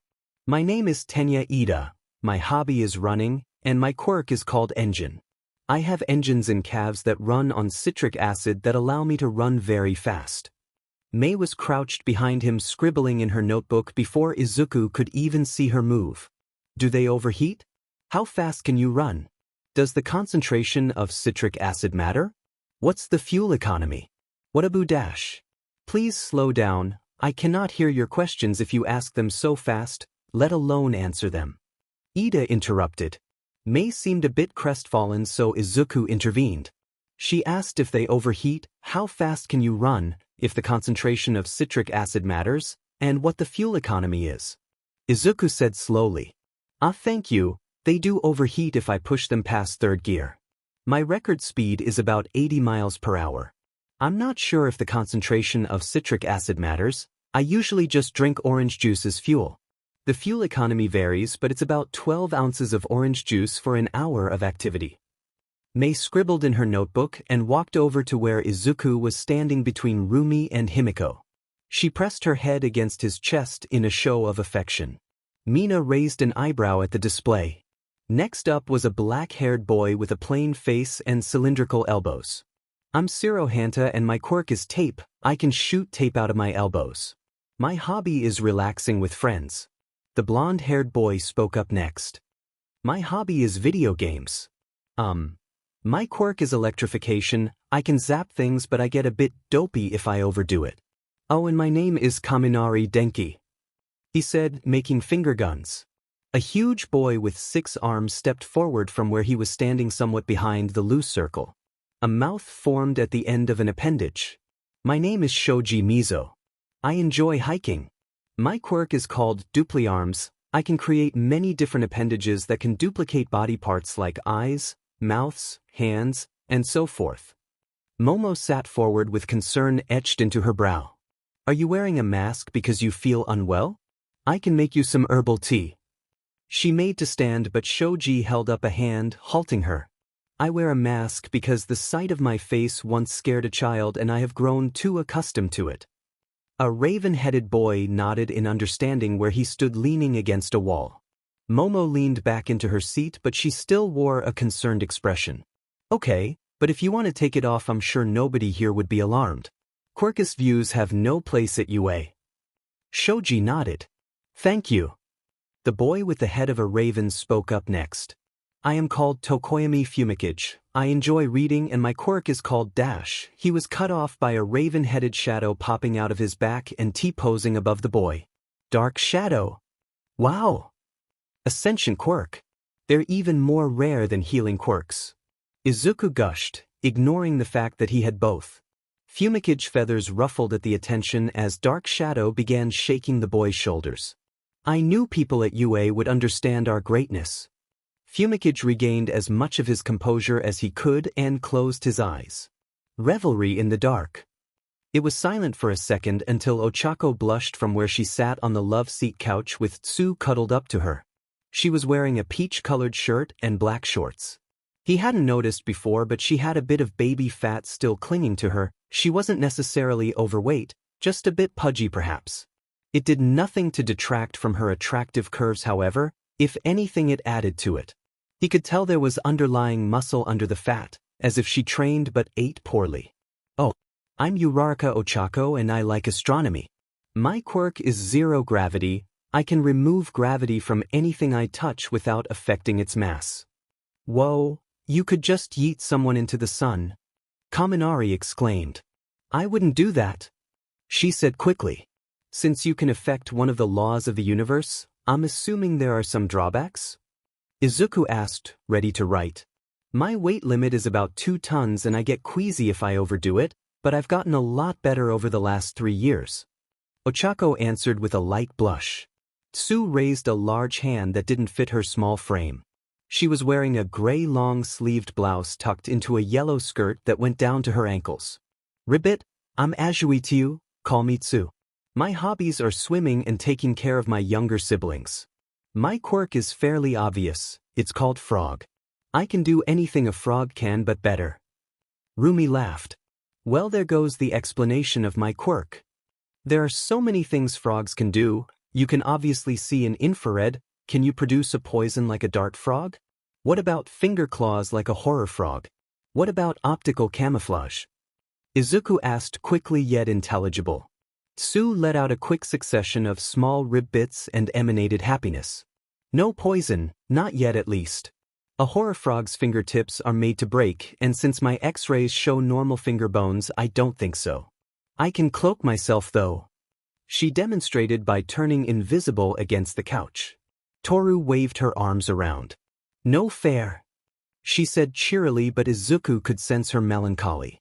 A very tired-looking boy with wild indigo hair lazily waved. I'm Aizawa Hitoshi. I like sleeping, but my quirk gives me insomnia. My quirk was called brainwashing before I had it changed to hypnosis. It lets me give commands to those affected by it. It relies too much on surprise for me to share more details, sorry. Izuku stopped his scribbling. Wow, that's amazing. You could take on villains as strong as All Might without even having to fight them directly. Hitoshi looked down to his feet. Thanks. I never did get the chance to thank you for the entrance exam. I wouldn't have passed without your help, so thank you. Izuku had almost forgotten about giving him a makeshift sword to use. He ruffled his hair bashfully and smiled. Think nothing of it. Rumi made a fist and poked her chest with her thumb proudly as she grinned audaciously. I'm Aguro Rumi, I like training, and I'm sure you can figure out my quirk. Mei slapped her notebook closed and adjusted her goggles. I'm Hatsum Mei, future CEO of Hatsum Industries. I'm also a double major. My quirk is called Zoom, but it also lets me see in infrared or thermal, through walls, and in night vision. Himiko sidled closer to Izuku and crossed her arms as she narrowed her eyes. I'm Himiko, call me Himiko. I like pomegranates. My quirk used to be called Transform, but I had it changed. Like Sleepy, it's called Copycat now. It's a dual quirk. One part gives me a mild cat mutation and the other lets me take on the forms of others and use their quirks if I drink their blood. Before anyone asks, my quirk kills any blood-borne diseases. There was a wide range of reactions. Some seemed put off while others were impressed. Nijire was hopeful for some reason when she mentioned the cat mutation. Ida pushed up his glasses. I'll be honest, I'm not sure how to feel about you needing to drink blood. Sue raised a finger to her chin and tilted her head slightly. Isn't it the same as you needing to drink orange juice? Ida stiffened and bowed to 90 degrees at Himiko. I hadn't thought of it like that. I apologize if I made you feel uncomfortable or unwelcome. Himiko's posture relaxed and she smiled freely. Thanks. It was finally Izuku's turn. I'm Midoriya Izuku and my main hobby is learning about quirks. Before I say anything about my quirk I have to ask, has everyone signed the non-disclosure agreement and passed the background checks? Everyone seemed very curious as to what that had to do with everything but nodded anyway. Momo raised a hand. My family's lawyers said that the non-disclosure agreement was ironclad and that the background check was incredibly thorough. Do you know why? Izuku smiled nervously. Well, my mother is Nizu's lawyer and she wrote them up. It's partly to protect the identities of the staff that wish for their real names to remain private. It's also because of the nature of my quirk. My quirk is like a dual quirk, but it has 8 sides instead of 2. After a chorus of gasps and exclamations, Izuku continued. I have a strength enhancer, prehensile energy tendrils, I can emit black smoke and its adaptation lets me see in infrared, I can fly, I can sense incoming danger, I can heal myself and others and also boost their stamina, I can sense other people's emotions and even influence them but not subtly, and I can forcibly evolve quirks. Chaos erupted. Everyone was saying something at the same time resulting in an unintelligible garble that echoed through the large room. Izuku's smartwatch began vibrating. Even though he couldn't hear anything over the clamor, he knew it was playing the tune that signified that Eri needed him. He and his girlfriend spun around to race upstairs but stopped when they saw Eri on the steps clutching a stuffed unicorn with a fear-stricken face. She must have been on the way down from her nap when she heard yelling. His eyes glowed as he reached out with empathy. With a mental wave of his hand, he forced everyone behind him to calm, the clamor quiet until you could hear a pin drop. Eri jumped from the middle of the flight of stairs into Izuku's open arms. Papa! Mamas! She cried out. The shouting began again but quieted immediately when Izuku turned and glared at them with glowing eyes as he floated off the ground with Eri hiding her face against his chest. Now that everyone had quieted again, he lowered himself down and rubbed calming circles into Eri's back. It's okay, Eri, they were just a little excited is all. Eri lifted her head barely to peek at the newcomers but let out an eep and buried her face again. There's a bad man here. She whispered quietly enough only for him to hear. Izuku's eyes widened slightly. She must mean Fumikage since Overhaul wore that stupid mask. He's not a bad guy, I promise. That's just how he looks. Eri peeked again to get a better look before looking up at him. Who are they? Izuku leaned down and kissed her forehead with a smile. They're my classmates, they're going to be living here too. Izuku moved a little closer to the group. Everyone, this is our adoptive daughter Eri, don't overwhelm her. He warned as Himiko, Rumi, and Mei closed in. I knew you guys were in a polycule. Mina said with excitement. Denki and Hanta visibly deflated. Momo blushed and squeezed Kyoka's knee. I have read about polyamory but this is my first time meeting a polycule. Izuku handed Eri off to Rumi who took her without a word. I'm sure everyone has questions about our relationship, my quirk, and Eri but it's past dinner time and I have everything prepared to make enough for everyone if someone is willing to help me in the kitchen. Momo kissed Kyoka's cheek before jumping up. I've been taking cooking classes and I would love to get more experience. She said, leaving Kyoka a blushing mess as she followed Izuku into the kitchen. Nijire floated in behind her. Hey, I need to get better too. Rumi, Himiko, and Mei began introducing Eri to their classmates one at a time, careful not to overwhelm her. Izuku donned his pink apron and handed Momo and Nijire white ones with frills on the edges. Let's get started.